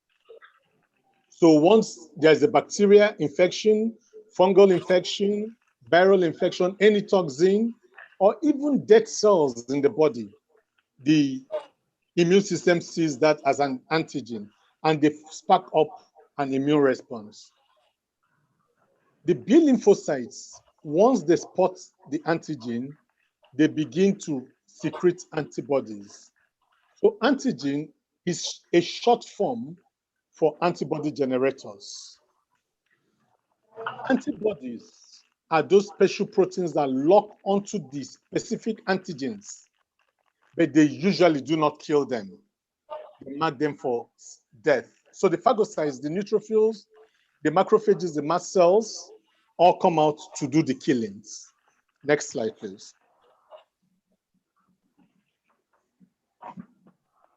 The immunity. There are three types of immunity. We have the innate immunity, the adaptive or the acquired immunity, and the passive immunity. The innate immunity includes our external barriers like the skin and the mucous membranes in our guts. These are general immunity, but they are not specific immune responses. The adaptive or acquired immunity develops from pathogen protection as we go through life. Usually, when in some people who have had varicella infection, they have what is called an adaptive immunity or an acquired immunity, herd immunity. Usually, they are referred to immunological memories because the immune system remembers the previous pathogen as enemies. So once they encounter them, they fight them.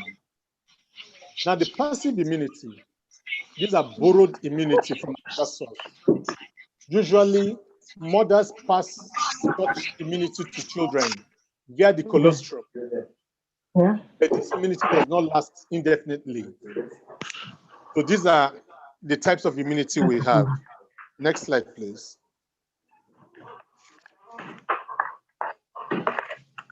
What is fortification? It is the practice of deliberately increasing the content of an essential micronutrient so as to improve its efficacy in the body. It is scientifically proven. A scientifically proven method that allows micronutrients to be taken daily in low doses to fulfill the body's requirements, just to help the body build up its own strength to carry along its activities, especially when it needs those micronutrients. Next.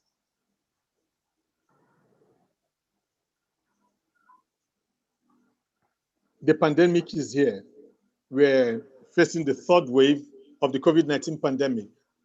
COVID-19 has a predilection for the immune system. The coronavirus were first discovered in the 1960s and are named due to their crown-like shapes. In 2019, an acute respiratory disease caused by the severe acute respiratory syndrome coronavirus 2, SARS-CoV-2, was identified.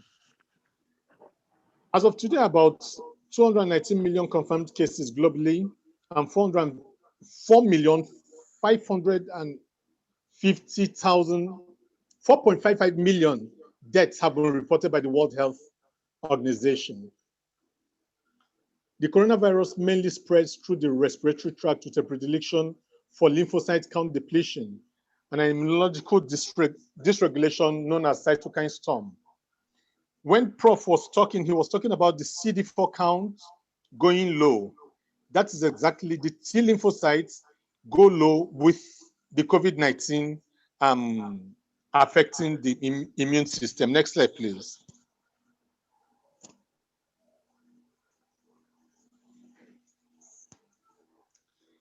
Early fortification or boosting of the immune system is key so as to assist in the maintenance of the immunological regulation and subsequent reduction of the cytokine storm, which comes from inflammation of the system, especially the respiratory tract. On the whole, the immune system does a remarkable job of defending one against disease-causing microorganisms, but at times it fails. Is it possible to intervene in the process of fortifying the immune system? Yes, it is. The immune fortification therapy is the way to fortify the immune system. Next slide. The immune fortification therapy, two types of therapy are involved. Number one, the behavioral therapy, which involves a healthy lifestyle, no smoking, minimizing stress, getting adequate sleep, good hydration status, exercising regularly, reducing obesity, eating healthy. These are lifestyles which, when we adapt, help our immune system. Imagine one who does not sleep often, as much as possible. The immune system will fall, it will fail, and at the tail end, the person becomes quite ill. Behavioral therapy is one of the immune fortification therapy we need to adapt. Next slide.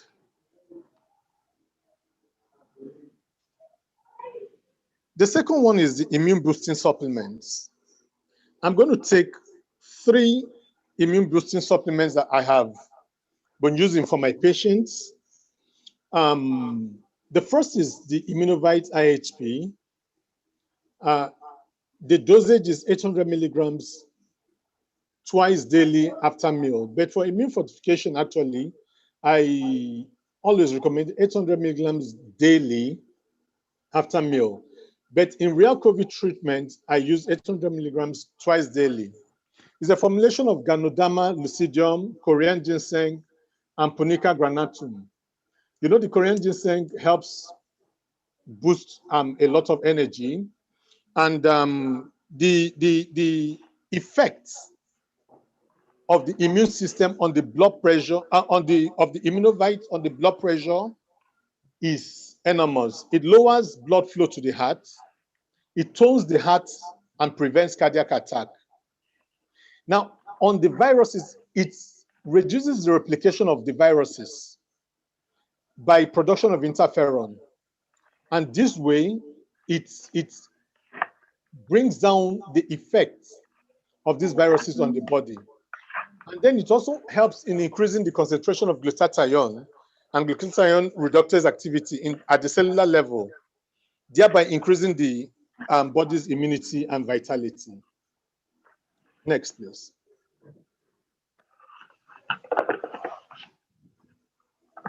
The Garcinia IHP 5 the dosage is 500 milligrams twice daily. The active ingredient is colaviron. It has the ability to prevent and repair mitochondrial damage. That means helping the cell hold back its ATP and energy level goes up. It is a very potential anti-inflammatory agent. And remember that coronavirus actually causes a whole lot of inflammatory responses, hence the cytokine response. And you know that one of the things in treatment of coronavirus is high-dose anti-inflammatory drugs, especially the steroids. The use of Garcinia IHP has helped a whole lot of patients, fight the inflammatory processes. It is also a very potent antioxidant. Its potency is much better than the potency of vitamin E, and it assists the body to withstand diseases. Now, the Ihp Detox Tea, I'm very happy that Prof was able to do a whole lot of justice on Ihp Detox Tea. The Ihp Detox Tea is a combination of Andrographis paniculata, Ganesha Cola, and Psyllium guajara. Now, the detoxification activity is quite high. It has its activity on every part of the body.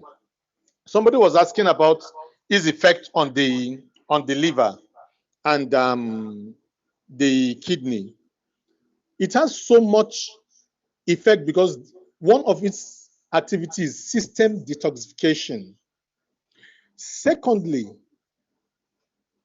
with the use of anti-inflammatory drugs, the steroids, there's an increase in the blood sugar of most patients.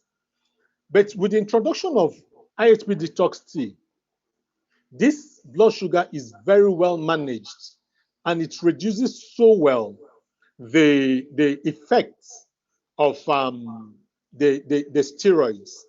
So we are sure that we are controlling the diabetic effects of the steroids on the patients.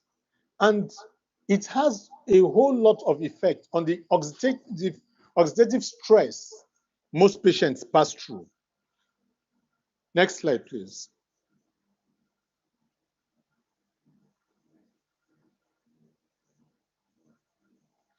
Other immune fortification supplements include the vitamin C, vitamin D3, vitamin B6 and vitamin B12, vitamin E, zinc, and selenium. A combination of all these immune fortification supplements have actually helped most patients in the treatment they receive for COVID-19. Immune fortification therapy is a therapy that we all need to hold on to and move on with, because with that, we will reduce a whole lot of issues on our body. Next, please. I think I was given 20 minutes, but I think I've done this in less than 20 minutes. So in conclusion, immune fortification therapy is the main goal in the fight against diseases, especially in this pandemic, COVID-19. Our emphasis should be on fortification of the immune system more than the emphasis on treatment. We should fortify our elderly ones. We should fortify the very young ones. And we should fortify the middle-aged. The common saying says prevention is better than cure, but I will rephrase it. Immune fortification is better than cure. Next slide, please. Thank you very much. Thank you, Doctor. Thank you very much. You are just 1 minute short of 20. So thank you. Okay, we'll quickly take questions and answers quickly before we go. Our next speaker is Professor Wu. But if our friend Elimba from Cameroon is around, we'll probably give him 10 minutes to do something if he's around. If not, we'll just say Professor Wu and take it from there. But questions and answers, please.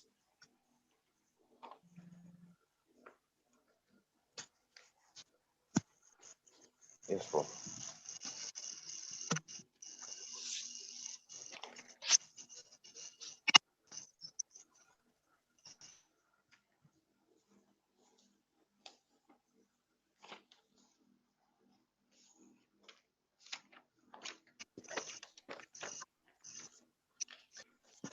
Question and answers, please.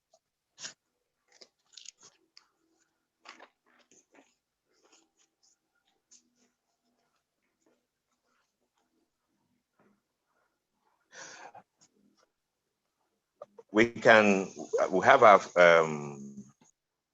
have a prof from South Africa. We can take a link on him. Can you play it for us before we take Professor Wu, and we'll take the questions and answers together, since they are not immediately. Admin, can you play the prof from South Africa for us?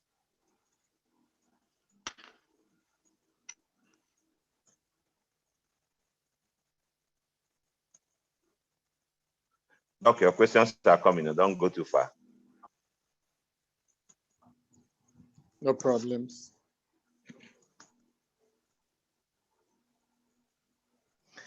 Somebody's asking what's the difference between, while we're waiting for them to play, just for you to note. Just for you to note. Somebody said, what is the difference between immune fortification and supplementation?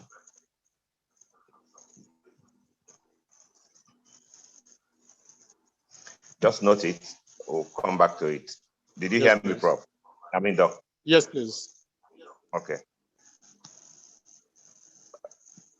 Admin, can we have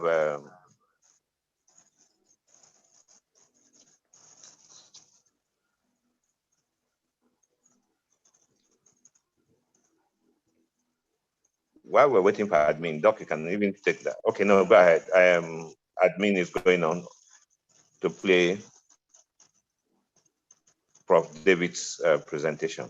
Okay, so here we go.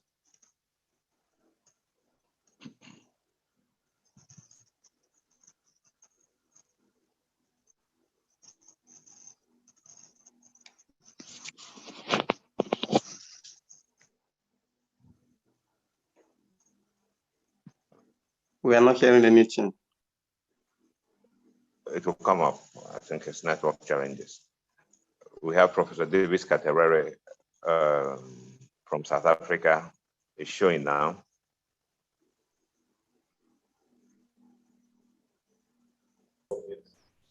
As complementary treatment.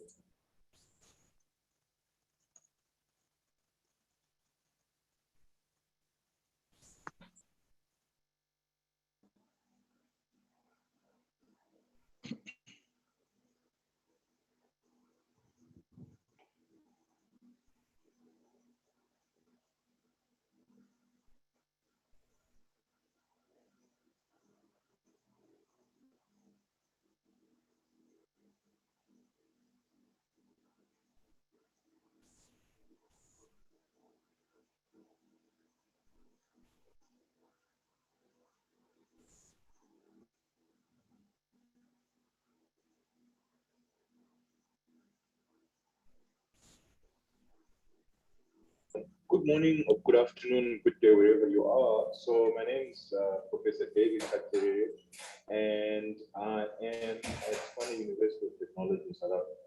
So I'm recording this because of tech challenges and maybe the time difference. Thank you very much to the organizers. So I'm with PharmaConnect Africa, where we convene the pharmaceutical industry and stakeholders across the continent. I'm also with Tshwane University of Technology, and I'm one of the directors at the Association for African Medicinal Plants. So I've been asked to talk a little bit about herbal medicines as complementary treatments. So I've already talked about what we are about, and maybe I want to talk a little bit, give a bit of background on this whole space, and then mainly focus on what we in Africa should be doing. That's generating clinical evidence. What we should be doing is developing products quickly, and I'll show you some examples of how we've already been left in the race. And then whether the products work or not, well, it depends on how we understand pharmacology. So this is our YouTube, and you can also follow us on Facebook. So you might all have seen all these headlines, more traditional healer, claims about corona treatments in Africa, Chinese herbs, and there are so many of them. Here is the one that involved WHO in Madagascar. And then we've had from Uganda actually products being launched, COVID pretty big. And someone tried to actually sell me this product here in South Africa. And it's not a bad start, right? Because COVID has really thrown the world into a tailspin, and we can only go back to what our ancestors would have used, because this is not the first pandemic in human history. So that's why across the world, whether it's in Africa, it's in Asia, in this case, this is in Cambodia, people are turning to traditional medicine. But what should we be doing, actually? Well, so I went to clinicaltrials.gov to just have a sense of how many products are actually being trialed, herbal products for COVID. It's not a long list. So when you type in botanicals, we have a relatively short list that comes up, but nevertheless, we can see that products are being done. If you search with herbal, then you see a much longer list. These 30 studies have been done, some of them still recruiting.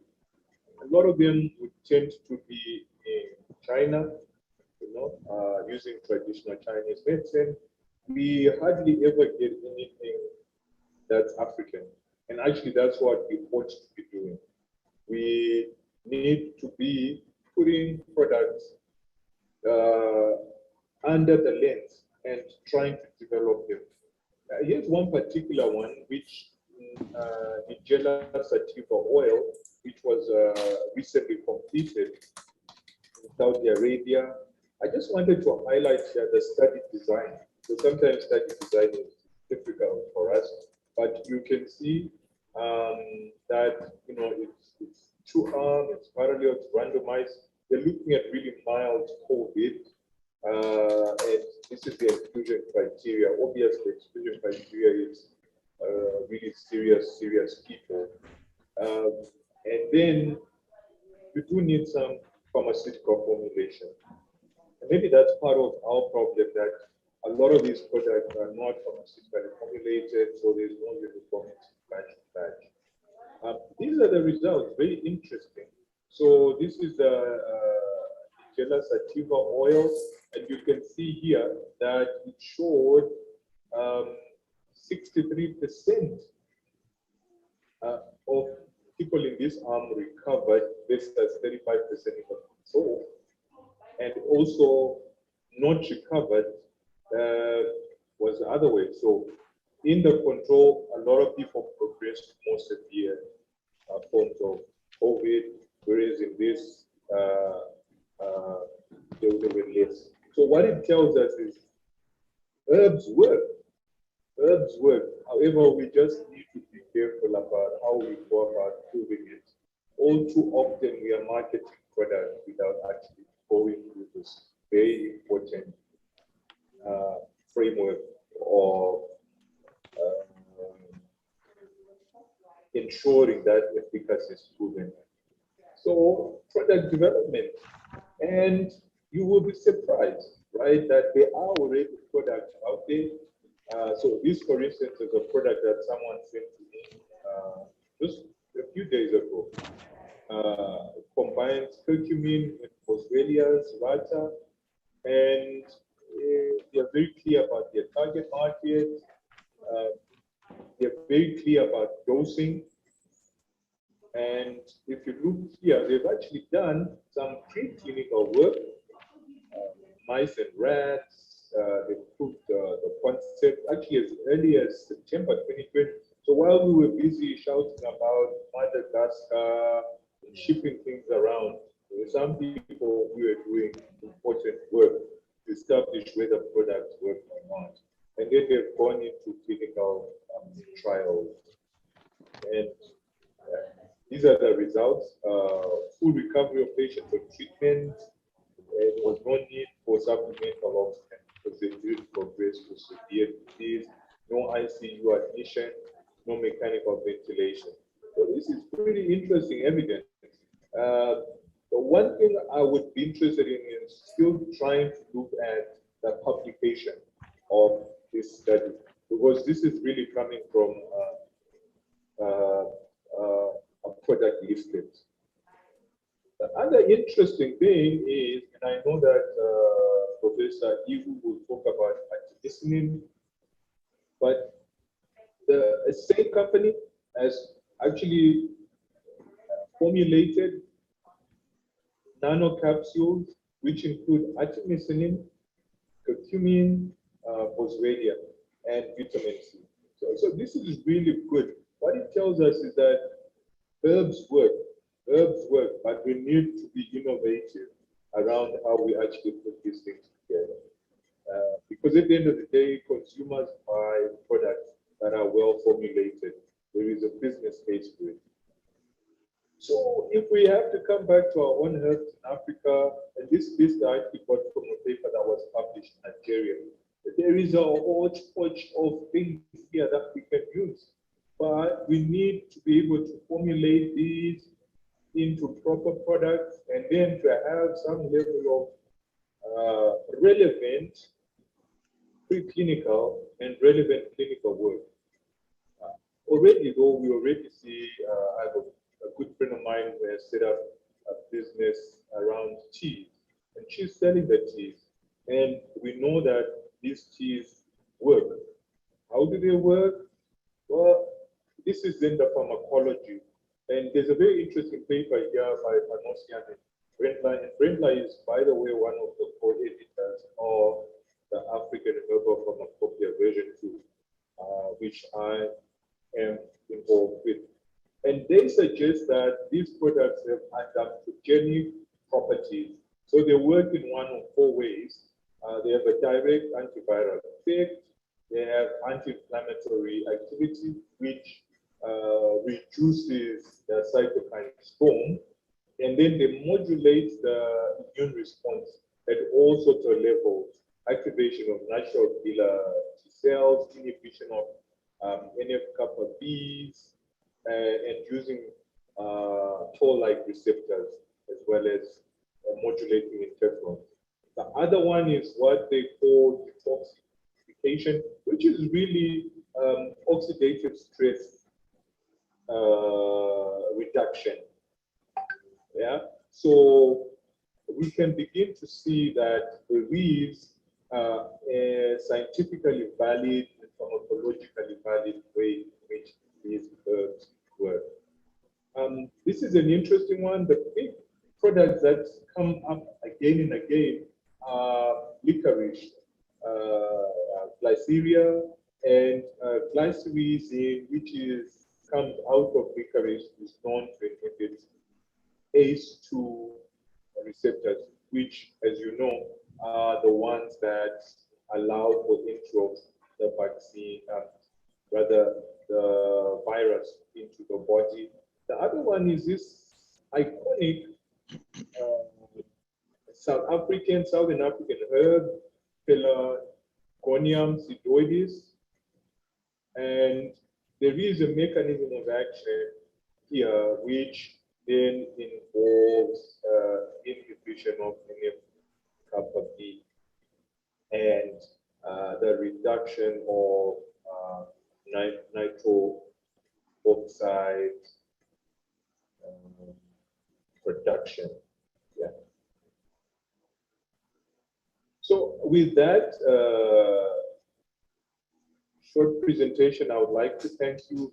There is a book that we actually have, and you can also follow us on socials.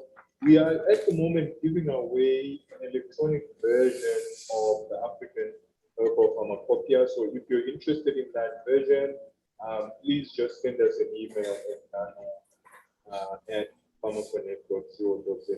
So I wish you well with your meeting. Unfortunately, I might not be there, but in the event that I am there, I'll be happy to take questions. Thank you very much. Admin, thank you very much for that. We quickly go back to the questions for Dr. Then we'll take Professor Wu's presentation. Doc, are you there? Yes, please. I am. Thank you. Okay, I got a question.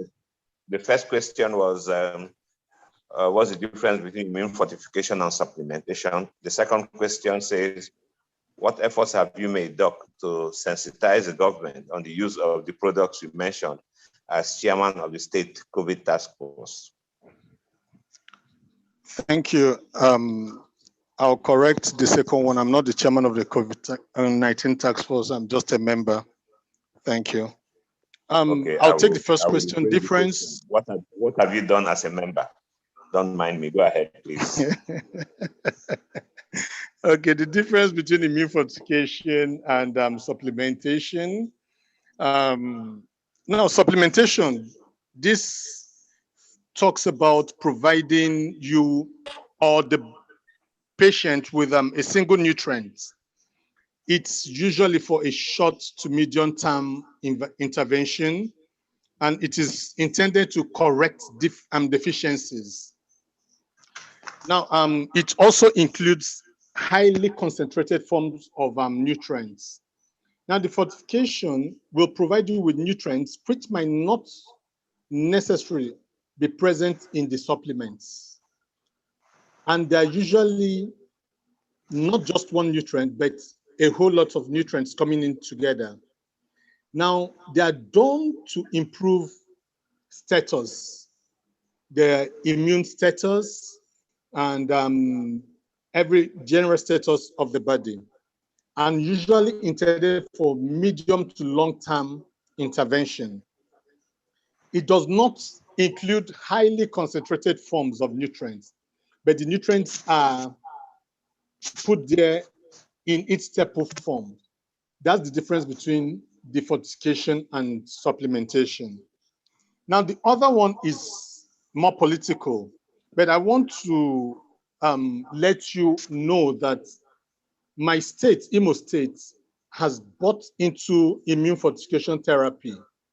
And we are working towards doing a whole lot and with some studies to see how far this immune fortification therapy will go on in Imo State.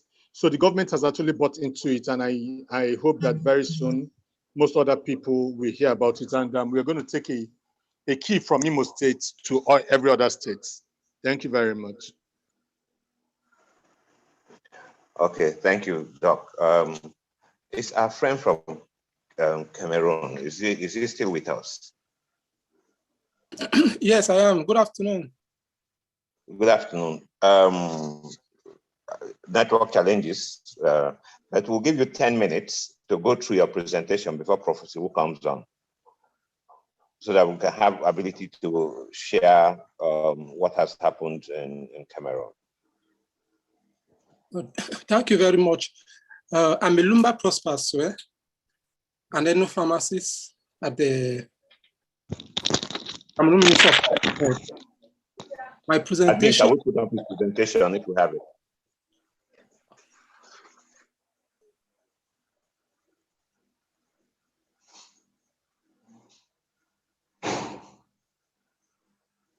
Okay. Thank you very much. Thank you very much, Mr. T.F. Okudiago, Mr. Chairman. It's okay. It's okay. When I come to marry from your place, you know my name. Thank you very much.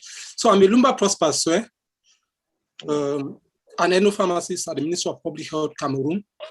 So this presentation that is based on herbal medicine as a complementary treatment for COVID-19 is supervised by Professor Itamelo Giselle. She's the head of the Department for Pharmaceutical Science of the Faculty of Medicine and Pharmaceutical Science of the University of Douala.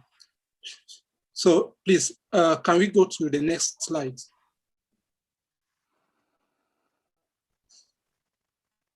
So our plan, we shall have a brief definition, the role of herbal medicine in treatment of viral disease, some herbal drugs that are used to treat COVID-19 in Cameroon. When I talk about herbal drugs that are registered, I'll talk about some statistics and end up with a big question. Next slide, please. Next slide, please. So herbal medicine is the study of pharmacology and the use of medicinal plants. So it has its base, traditional medicine. So herbal medicine should be noted that started with the existence of man, and the ancient Egyptian civilization recorded over 7,000 compounds. That is about 1,500 years before Jesus Christ was born. Next slide, please. With modern herbalism, in Cameroon, over 80% of our population use plants or traditional medicine for primary healthcare purposes. Still in our country, we have integrated traditional medicine in our healthcare system. Of some of the prescription drugs we find in Cameroon, some have a herbal base, among which we have artemisinin, we have Digitalix, we have Spasmodiv, we have Sirogama, we have Polar Gastro. Please, it appears this presentation is not the one I sent to Professor Ewu. And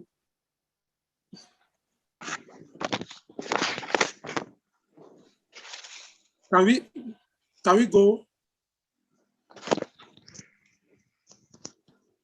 go back, please? Okay. Okay, thank you. So I was trying to say that in Cameroon, herbal medicine or traditional medicine who had been considered as quackery. For that reason, it was mocked, and others considered it non-scientific, and others considered it as medicine for poor people. But with the advent of resistance of some pharmaceutical drugs that we have in our country, and especially with the COVID-19 epidemics, many people who do not believe in herbal medicine had to patronize herbal medicine, especially when conventional Western medicines weren't proven very, very effective. So one other reason was because of cost, was as a result of cost. Next slide, please. Next slide. This is not the right present. Okay. So with regards to our biodiversity, Cameroon is Africa in miniature. So after South Africa, in Africa, Cameroon has the second largest biodiversity, And now, Cameroon is home to over 1,850 medicinal or plant species, of which we have up to 514 that are only specific to Cameroon. That is, you look at these plants in all other parts of Africa, you will not find them, you only find them in Cameroon. Among which, yes, you only find them in Cameroon. So this rich biodiversity or plant diversity had made Cameroonians to it's like our own way of life. So because our way of life is a means of subsistence, so we use the plant to feed, we use the plant to build our houses, for shelter, we equally use the plant to treat ourselves.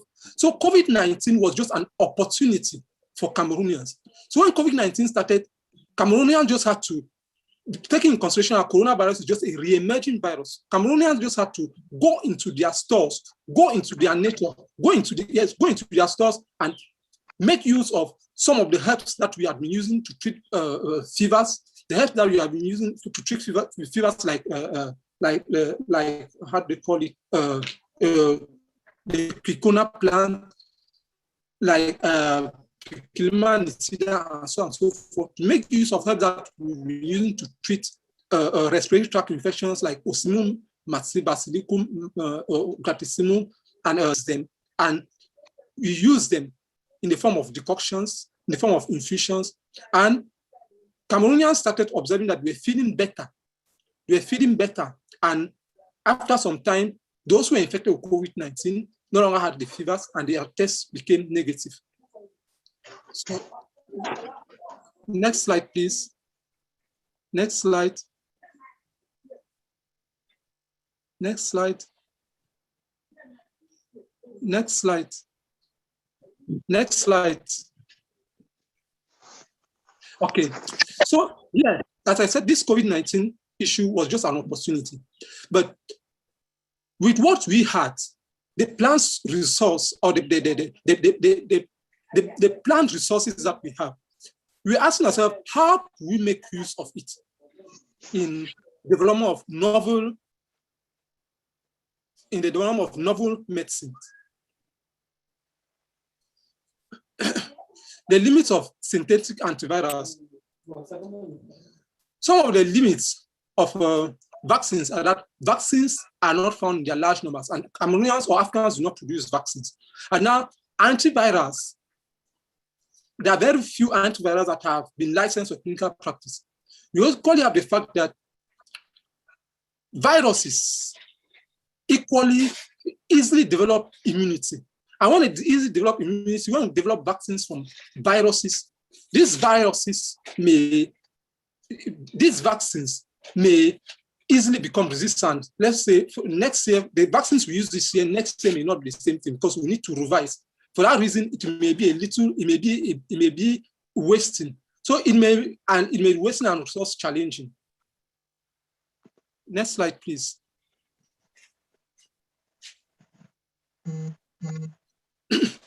Now, when we come to properly what Cameroonians have done, or we have done in the Central Africa region, it should be noted that of the 6 member countries of the CEMAC zone region, no other country apart from Cameroon had registered herbal medicine. So some of the conditions that were advanced, that the ministry gave so that herbal medicine could be registered were: 1, the long history of utilization of the herbal medicine or of the medicinal product. 2, that there should be a proof that those who use the medicine or the practitioners should be identified and that it should be well known by his community.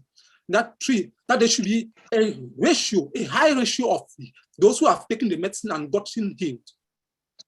And that the people or the plants used should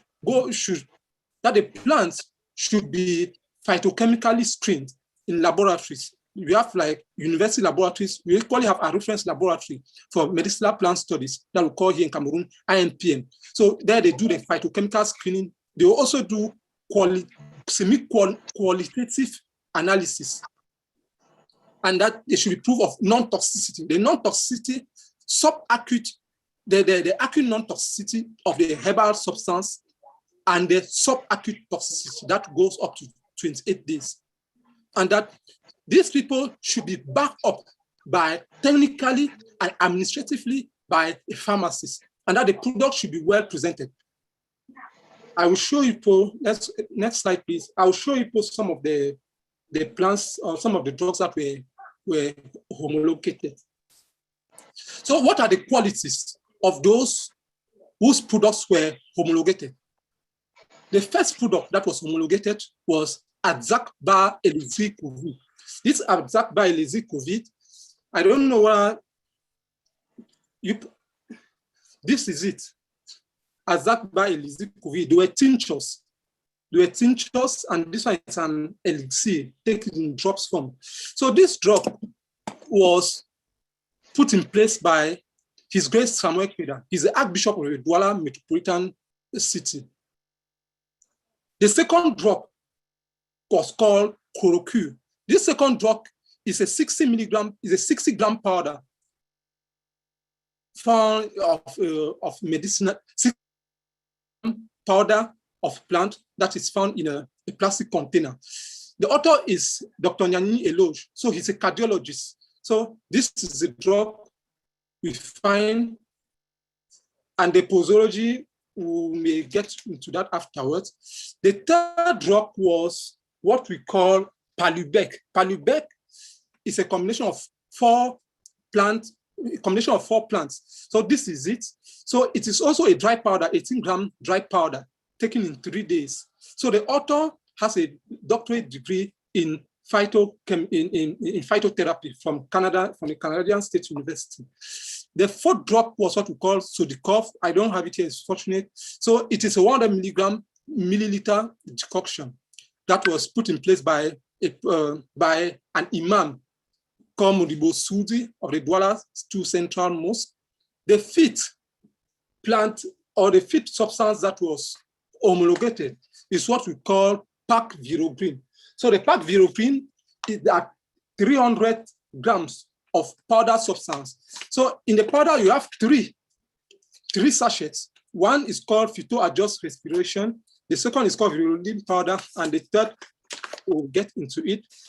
So the author of this also have a PhD in naturopathy from an Indian university. The sixth is called Ngulbetara kit. Ngulbetara kit is a combination of four different drugs. So this one too was put in place by a biochemist called Dr. Peyu Ndisamba. And the last was what we call Virulent Bio 1 and 2. This is how it presents itself. Virulent Bio 1 and 2, this is how it presents itself, put in place by Mr. Lipot Victor. He's an engineer. Next slide, please. Next slide. Okay. As a summary, please, it should be noted that I could not expose the content of these drugs, taking into consideration that it's not ethical for me to do so. So as an analysis of the plants found in these substance, in these formulas, we observed that apostinases had the highest occurrence, among which you have Piclima nitida, Enantia chlorantha, Astonia bonei, that Cameroonians generally use in the treatment of fever and hepatitis. Asteraces were second. The first was Ageratum conizoides, what we call king grass. The second was Artemisia annua. We equally have rubiaceae like Morinda citifolia, Magnificum magnificum. These plants, Magnificum, generally in Cameroon, they use it in the treatment of HIV. The fourth, the Fabaceae, Ribottia, Dimosi, and Moringa olifera that are used for immune fortification. The Fabaceae that are used generally for immune fortification. We have Lamiaceae like Thymus vulgaris, Carica papaya. Next slide, please.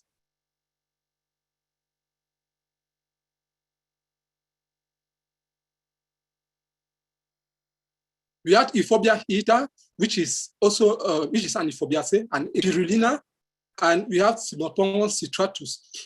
Ladies and gentlemen, that is a summary. That is a summary of some of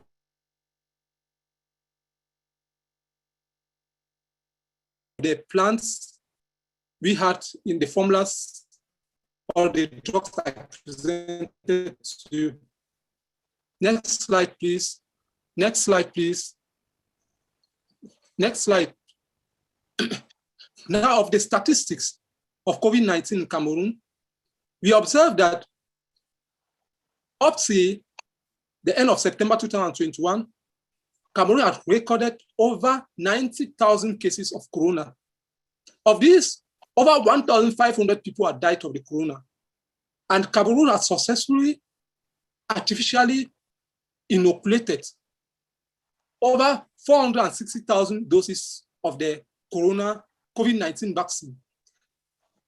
But what is surprising here is that this over 450,000 doses administered is less than 1% of the population. So the target population was up to 10%, but there's something that is making Cameroonians or Africans to be afraid of taking this vaccine. The fear of the unknown, and also because Cameroonians make use of their herbal medicine and they have more trust in it. So the question here I wanted to ask is that, is it ethical? Is it ethical to keep on investing much money into something that will not be accepted, or to invest the money into a project where Cameroonians or Africans abide to over 80%, or over 80% of Cameroonian population take a therapy? So this is a big question that maybe each person can answer individually. Slide, please. So the question I wanted to ask, this question is what I already asked. So 80% of Cameroonian population make use of herbal medicine. And now less than 1% of the population is accepting vaccines. So where will it be wiser to invest? Will it be wiser to invest in vaccines, or wiser to invest in a project where over 80% of Cameroonians abide to? So thank you very much. Goodbye. Thank you very much, Prosper. Thank you. The question he had asked is critical, and I think that we all can evaluate it. We are running out of time, but we'll take one question if there's anybody who, in the meantime, Professor Morris will be ready to give us the next presentation. So admin, can you put up his presentation while we take 1 minute to take questions?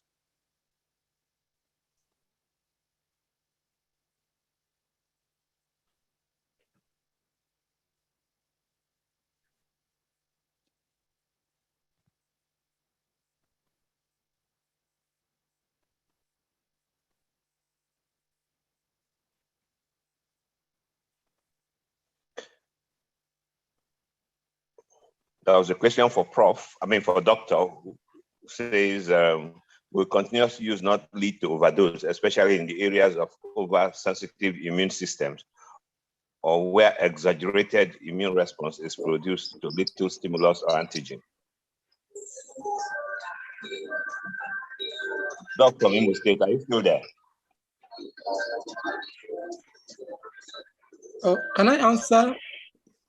And if I could get the questions well. Did you hear the question? We're waiting for questions from Prosper, but this question had popped up. So if you are there, you can take it before we go to Professor. We'll have 1 minute actually. It says, will continuous use not lead to overdose, especially in the area of oversensitive immune system, or where exaggerated immune response is produced to little stimulus or antigen? Okay, thank you very much, and thank Mr. Hamidat Alax. So what should be noted here is that these drugs went through a lot of laboratory testing. And these laboratories were university standard laboratories and the reference laboratory for the research of medicinal plants. And of them, they went through at least 2 different types of toxicity testing. So the acute toxicity testing, that is 14 days, and the subacute, that is 28 days. And now, another issue is that the authors of these medicines are experienced people in the field of either phytotherapy, traditional medicine, or conventional medicine. We saw cardiologists who came up with substances. And now these people are people who have, and equally, they had associated to their research pharmacists, not 1, not 2.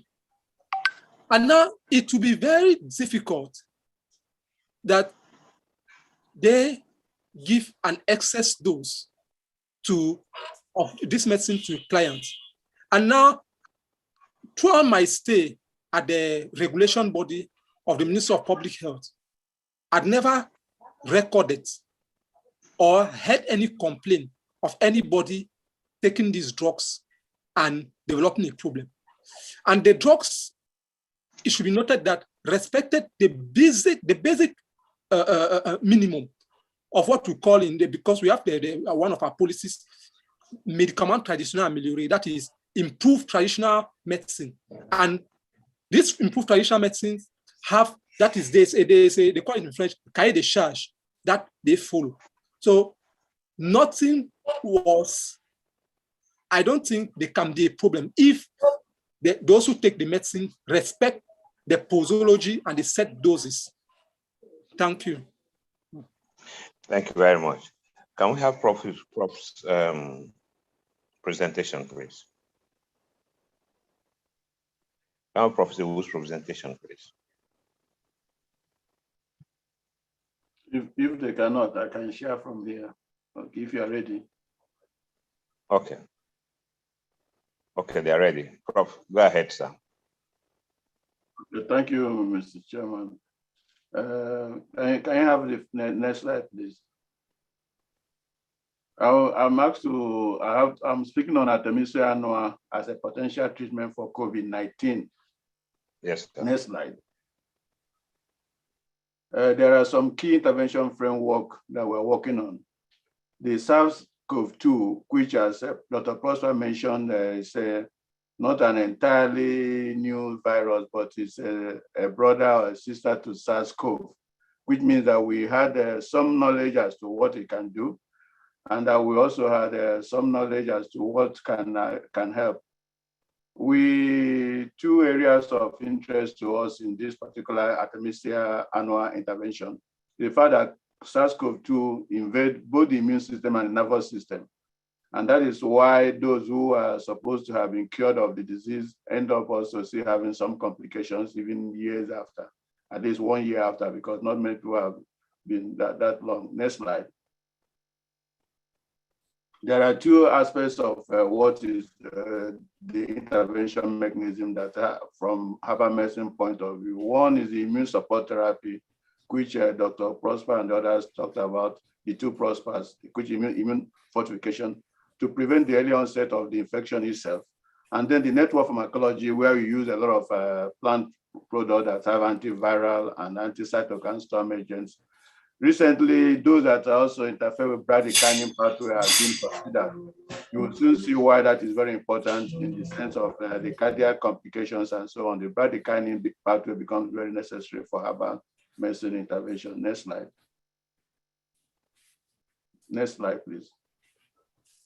Everybody was excited in April 2020 when Madagascar president himself announced that there was a cure for COVID. The word cure was what excited the world in terms of COVID-19. Next slide. There was the COVID organic, which was the product that they announced, and everybody was very excited about it. You can see, just note the color of the product in the right hand of the person who is speaking. You will soon see why we want to be able to look at it from a wider perspective. Next slide.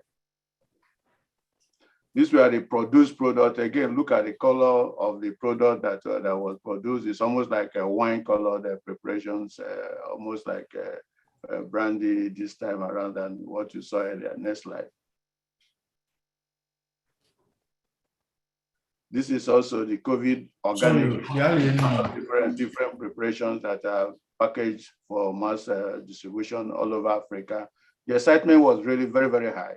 And you will now see why Africans were really very excited about this particular intervention. Next slide.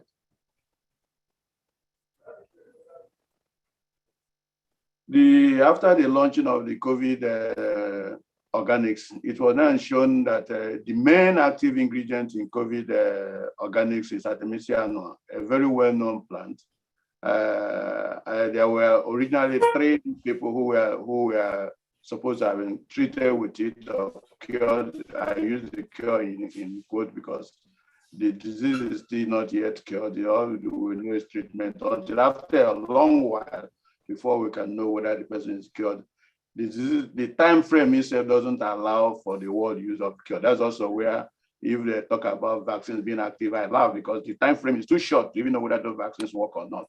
That's a story of 100 days. So after the 3 recoveries, we announced it went up to 55 people, and then became a global issue. Next slide. Next slide, please. This is the picture of Artemisia annua, and it's a very well-known plant. So everybody now went onto the bandwagon of trying to find out whether the COVID organics works or not. Next slide. The genus itself has about 500 species. The herbaceous plants, they are widespread all over the world. When I was in the US, I was surprised that even Washington, D.C., as temperate as the place is, that it also had Artemisia annua growing there. Next slide. The applications of the entire species go from those that are used for food and those that are used for insecticides. So it is not a toxic agent in any way. And it is wormwood is very well known. Next slide. The therapeutic applications is enormous, and you have to pay attention to this because you can see that it is multifaceted, from antibacterial, antifungal, antiviral, antiprotozoa, to antispasmodic, bronchodilator, hypolipidemic, neutrophilic, antidepressant, antioxidant, cytotoxic, immunomodulatory, and anticonvulsant. All these various activities, that's where I talked about network pharmacology. They have a role to play in the eventual pharmacodynamic, not necessarily pharmacology, pharmacodynamic profile of this particular drug. Next slide. The main constituents, the volatile oils, again, I took time to list all the about 600 different constituents of the plant. And then the sesquiterpene lactone, where artemisinin is the main compound, and a lot of flavonoids, and then coumarins. So in terms of the basket of constituents in the plant, it's really enormous. Next slide. So as October 2020, there were 9 treatment intervention trials on Artemisia species. If you go into the registry site and then type artemisinin, artesunate, and Artemisia, you get about 9 tests. But currently, there are 17 clinical trials going on Artemisia extra, artemisinin, or artesunate. This is very encouraging because of the fact that this particular plant that is known all over the world. Next slide. Recently, the WHO added to the buzz by saying that they are going to test 3 new drugs for patients who already committed to treatment. And those 3 drugs, WHO included artesunate, the anti-malaria drug, as actually one of them. And then here at the BDCP, Intercept Products branch of BDG, we are just starting trial on artemisinin 500 milligrams. We are going to start rather trial on that. We're getting all the approvals we need. Next slide, please. Artemisia and malaria in COVID therapy. It's necessary to mention what is going on here because the ACT drug is the first line of drug for treatment of malaria. And when people have a fever, the very first thing they think about is that that it is malaria. It is only when they find that it is not malaria that they go into testing. I found that during the period I was in Imo State COVID-19 task force, or during the early period that I'm still there, that most people who were finally tested for malaria, for COVID, usually start with malaria. They treat malaria on their own, and most of the people have already taken COVID anti-malaria drug, Artemisia combination therapy. And that is that ACT that is actually the reason that when people who have already taken it, it lowers the incidence of the attack. It lowers the actual morbidity of the attack, so that we really have a case in our hand here. Just like Dr. Prosper mentioned, there is an adjunct therapy which his team and others were using, which consists of Ihp Detox Tea, Ganesha Cola, and Immunobite. Then after a while, it became necessary to really interrogate the Artemisia annua issue, and particularly the ACT combination therapy that people have been using. Next slide.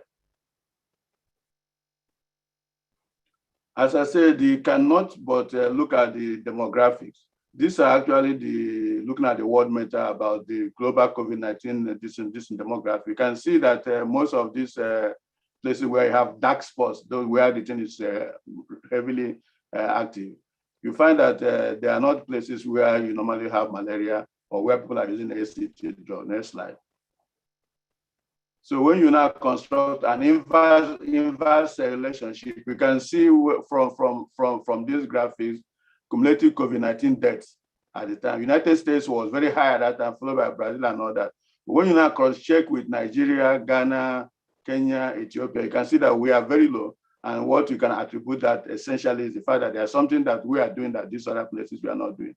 And look at the lower graphics, when you now see South Africa being the highest at that time when this when this figure was taken, because of the fact that South Africa itself is not a heavy artemisinin user. Next slide. The same graphics. Next slide. Then this is when you now look at the other map that was shown, when you now compare it to the places where artemisinin is being used as a therapy. You can see Nigeria there in green and so on. That shows you that there is a relationship between that, but it is still a causal relationship not yet proven by science. Next slide. Now, the intervention mechanisms that we are doing, pay attention to this. This is actually the vital part. If you group COVID into sections, there are 3 stages in the COVID disease. First one is early infection. You can stop the virus from attachment. You can stop the virus from replicating. But if you are not able to do that at that very early stage, then the second stage is the pulmonary phase, where people start having difficulty breathing and all that. You can also stop it by reducing the replication of the virus, and then the body will now be able to take care of itself. Most of the intervention that we are doing in the herbal medicine and so on fall into that second stage. It may not be able to stop the virus from attachment, may not be able to stop it from replicating, but it stops it from that going to the third stage, because of 2 vital activities that they perform. One is the fact that they're able to stop the replication of the virus as fast as it normally would do. Second is that they will now prevent that hyperinflammatory phase by, as Dr. Prosper mentioned, being an anti-inflammatory agent, blocking that cytokine storm. But the major key factor, which artemisinin and then in a way the colaviron that was mentioned earlier bring into the table, is the ability to block the TGF beta factor, which is the factor that largely modulates the entire inflammatory process. So once you block it at that second stage, yeah, the person is sick, but it doesn't go into the hyperinflammatory phase, and then recovery then happens. This was exactly what was happening. And then a lot of studies show that artemisinin, the active compound in that particular product, was able to do that. Next slide. Next slide, please. Next slide. Yeah, so then what happened to Madagascar therapy, you will ask, if you had all those distance. My own hypothesis is because this is, as I said, look at the two colors of the product that they had when the president showed and the one that was manufactured. I can waggle my coin that the product was degraded through the manufacturing process. In pharmacognosy, this is what we call sophistication. When a crude product, during the processes, people take it for granted that all you need to do is heat it down and concentrate it and all that. During that whole process can then cause a problem. Then secondly, that the artemisinin in the product is usually very, very small. So if you are not careful, you may have a situation where you have a low dosage form, not enough therapeutic level to really work as a. Usually, I see people sometimes when they have a compound in a plant extract, they said it contains this, so because of that. That whole translation is very, very funny because the quantity that you are identifying in that particular product may not be up to therapeutic level. It may be sub-therapeutic, and this is what is also happening. Then, fourthly, the variability of the plant source. Artemisia, as you know, contain a lot of sesquiterpene lactones, and then the actual compounds that they vary so much in terms of where you cultivate it and time of this cultivation. I reckon that that whole surge in the need for the material, maybe go to sources that were not the original source of the material, and then you could have no. So there was loss. So what was being tested secondarily by a lot of investigators was not actually the original Artemisia that was in COVID organics. And modern science and humanity lost a whole product that could have helped us. So we now on our own, as I said, from IHP point of view, revisited the project process. Shoshokumba and others have been working on this. And then that is what this one significant part of my presentation. Next slide, please. Next slide. So we now have embarked on artemisinin 500 milligram clinical trials. You can imagine how many, you were talking about how many liters of artemisia organic that will give us 500 milligram. That would be almost a whole drum. So you can see that there's no way that artemisinin COVID organic could have stood any chance whatsoever. So we approached NAFDAC after a lot of rigorous to and fro discussion with them. We got approval to embark on a clinical trial, as was mentioned by Dr. Edmondson at the very first presentation. There is a very expensive process where we can only fund 2 of them at a time. We are funding one in Lagos, we are funding this one too. We are not receiving help from anybody. It is totally something we do from our little private sector effort. So this new study will be done at University of Abuja Teaching Hospital here in Abuja. It will be done by a team led by Professor Charles Esimone of the VC of Nnamdi Azikiwe University. The site coordinator is Professor Mustafa Abubakar Jamda. He's a professor and consultant at the College of Health Sciences here in Abuja. We have gotten all the approvals we need. And then that is why we are excited that we'll be able to bring a scientific answer or reasoning to bear in a very effective drug, a very cheap drug, something that we can grow in Nigeria and produce in Nigeria and produce in other African countries. We'll share our data as usual with our colleagues all across the country and the continent. The thing about these drugs, whether they work or not, until you subject them to clinical trials, the medical doctors will not feel comfortable prescribing them. And this is why we backed on this. So yes, we know it's expensive. We know we are not backed by anybody, but it is very, very important that we subject these products. We have already made the capsules. They are ready, 500 milligrams. We are, as I said, we've gotten the approval necessary to make the test done. Next slide.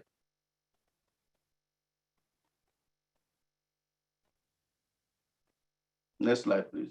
So the primary objective is to evaluate the safety of artemisinin herbal supplement on COVID-19 subject. We still call it as artemisinin herbal supplement because the extract is from plants, although it is 98 or 99% artemisinin, but because it's a plant extract, we are not saying it's only artemisinin QS.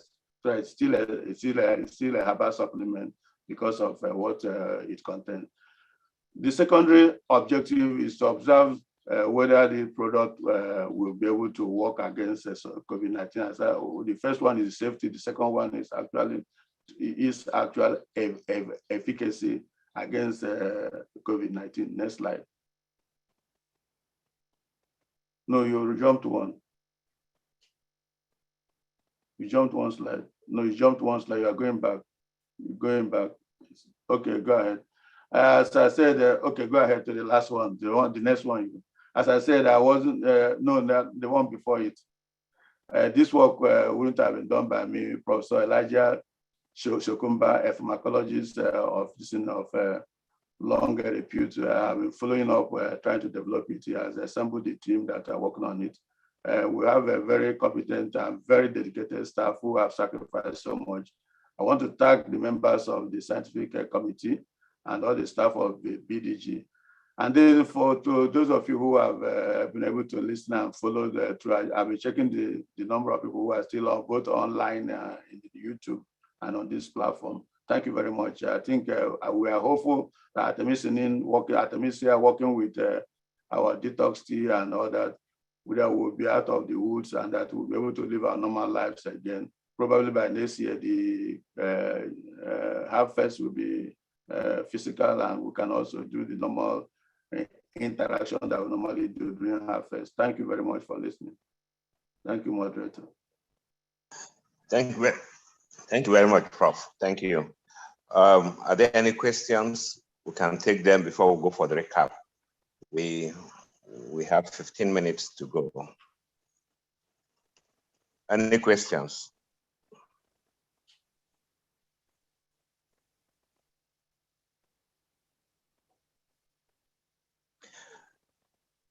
Just as a housekeeping, the HerbFEST initial part ends after the recap. Tomorrow we have the training sessions, which is very important.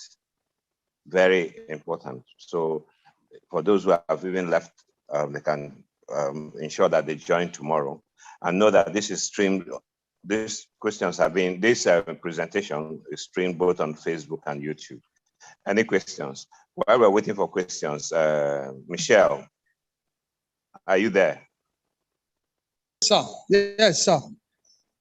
So we're ready with the wrap up so that we can close for today, so that we can keep within time.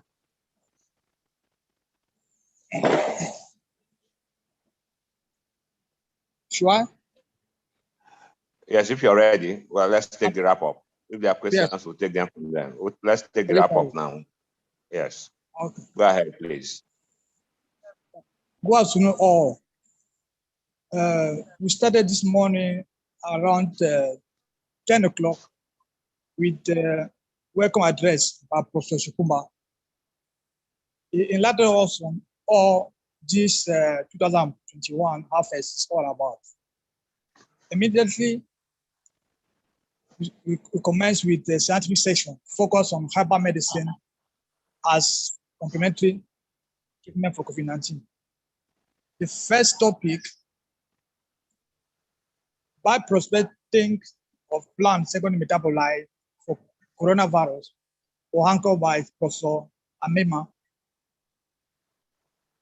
From her presentation and the work she did so far, she informed us that 70 compounds among the one isolated exhibited strong activity against coronavirus using in vivo and eco model.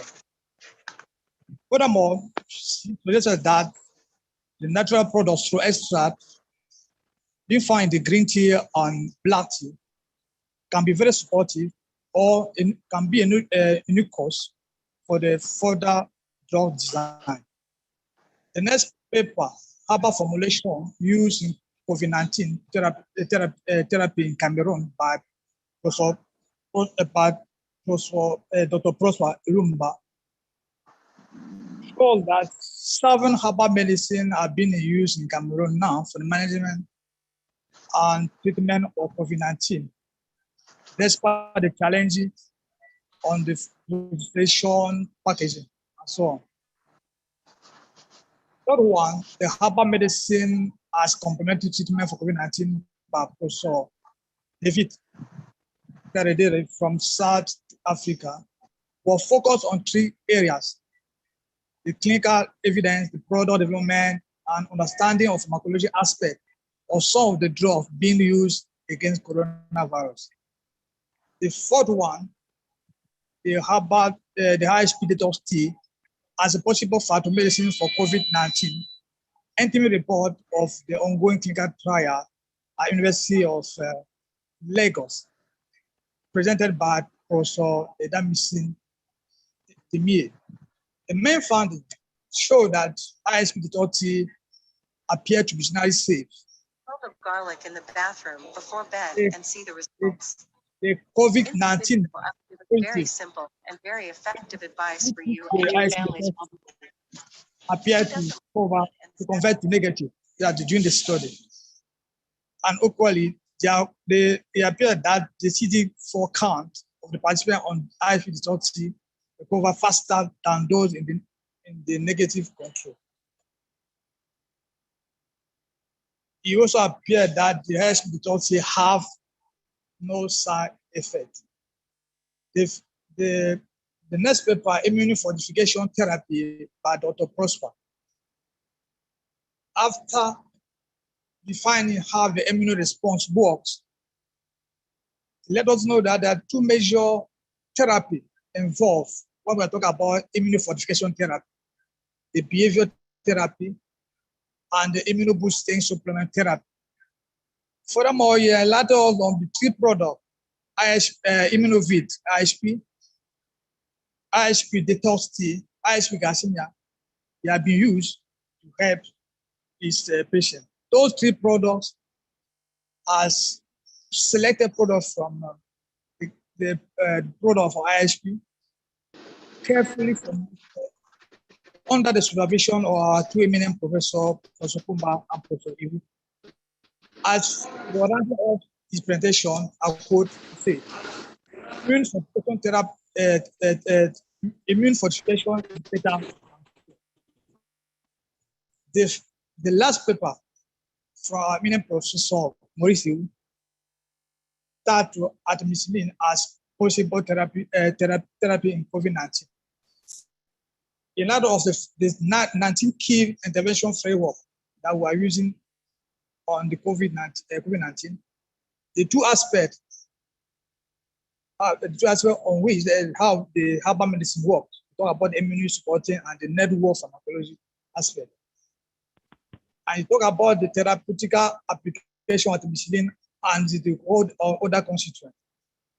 It also allowed us to inform that 17 clinical trials on artemisinin and artemisia are ongoing now. In light of equally on the artemisinin and malaria and COVID-19 therapy, tell about the stages of COVID-19. The 2 stages, the 2 stages of COVID-19, how we can intervene at the 2 stages of the treatment strategy. And equally tell us about the Madagascar COVID-19 therapy, why it did not work. And finally, inform more about the artemisinin 500 milligram clinical trial, which will be about to commence, supported by BDC Group. Thank you, sir.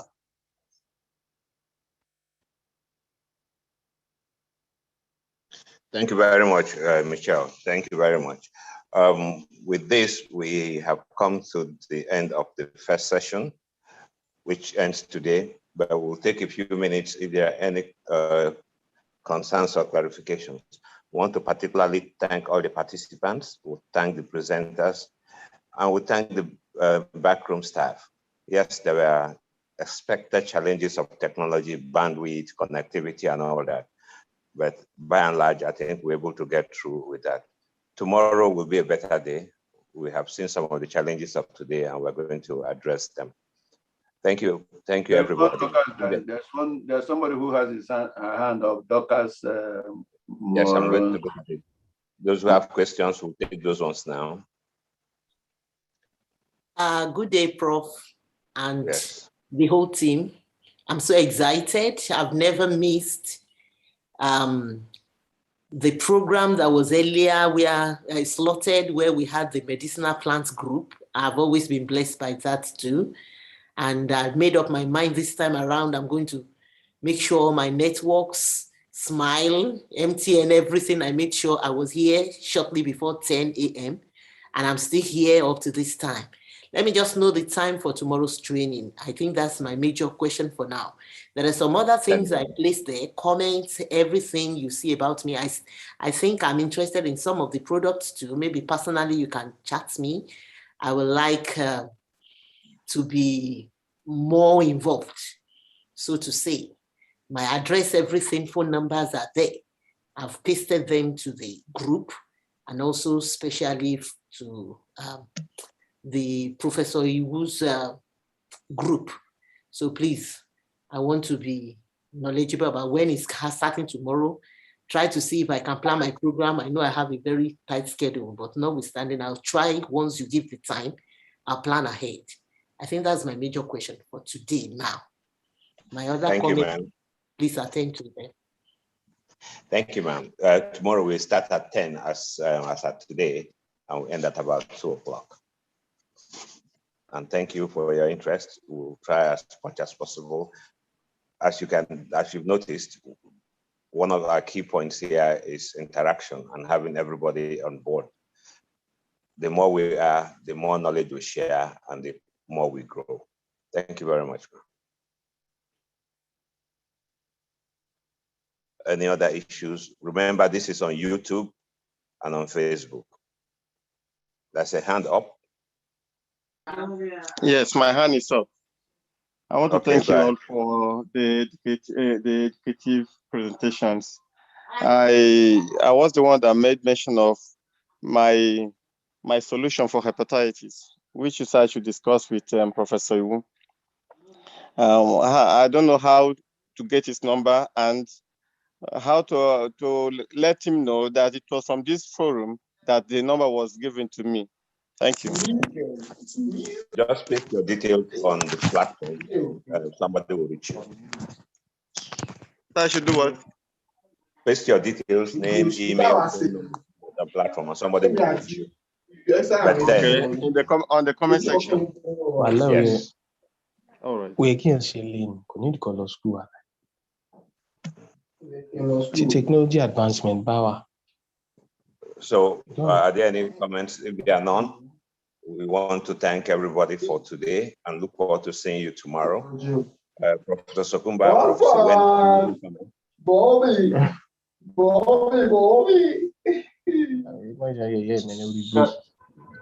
Looks like there's somebody. You are the last born. You are the baby of girls. And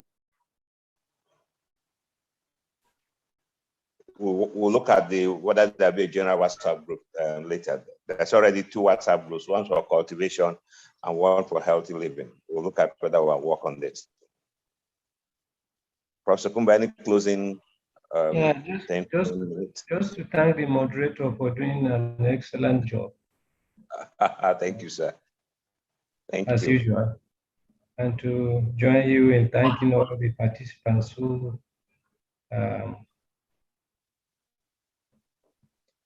participated. Thank you. I thank the participants and I thank the presenters.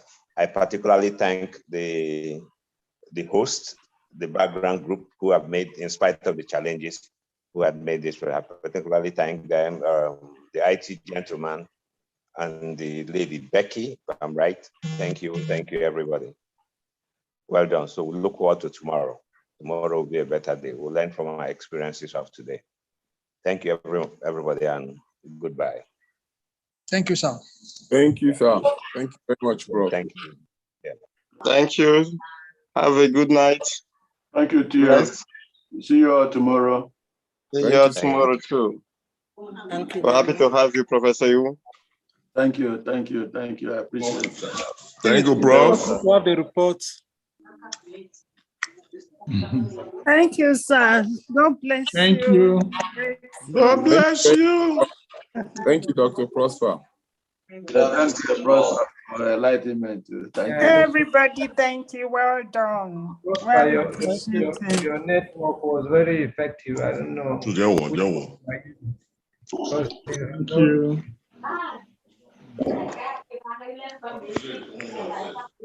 Continue, a slow person. See you all tomorrow. Thank you. Please log in on time. You saw that we start on time. We will start on time tomorrow. Thank you very much. Okay, bro.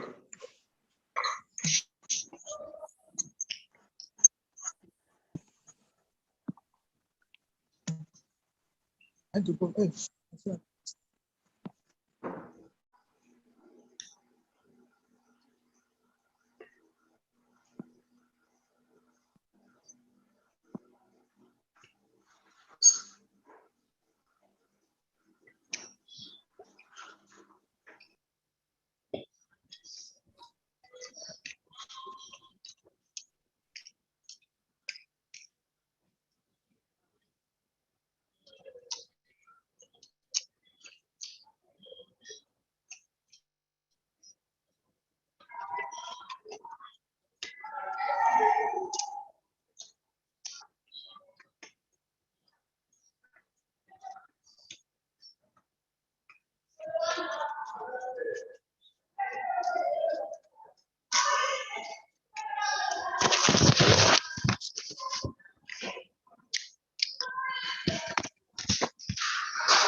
Okay, that's what.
Hello?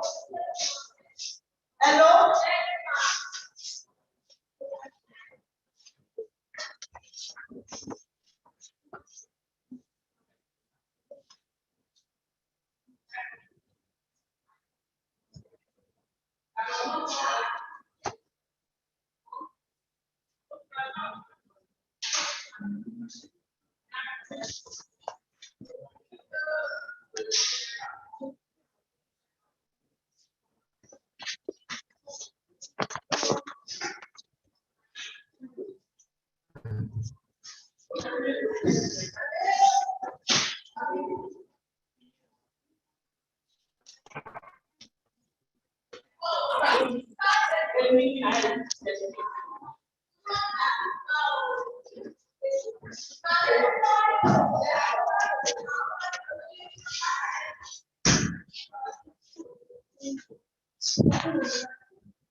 There's some G, B.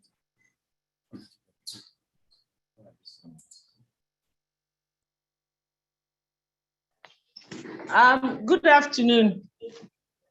We are trying to wait. We are waiting for Professor Shokumba and Professor Iwu to join us so we can have a quick debriefing. Who is Juliet Asowa? Who's joining?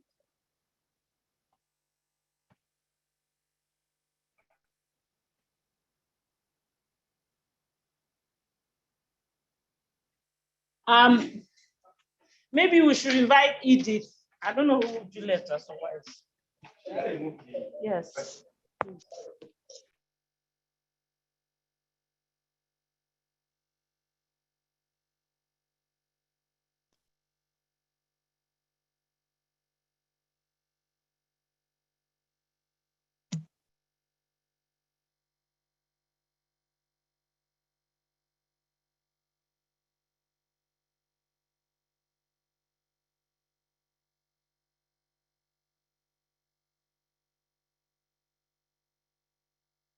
If you don't do it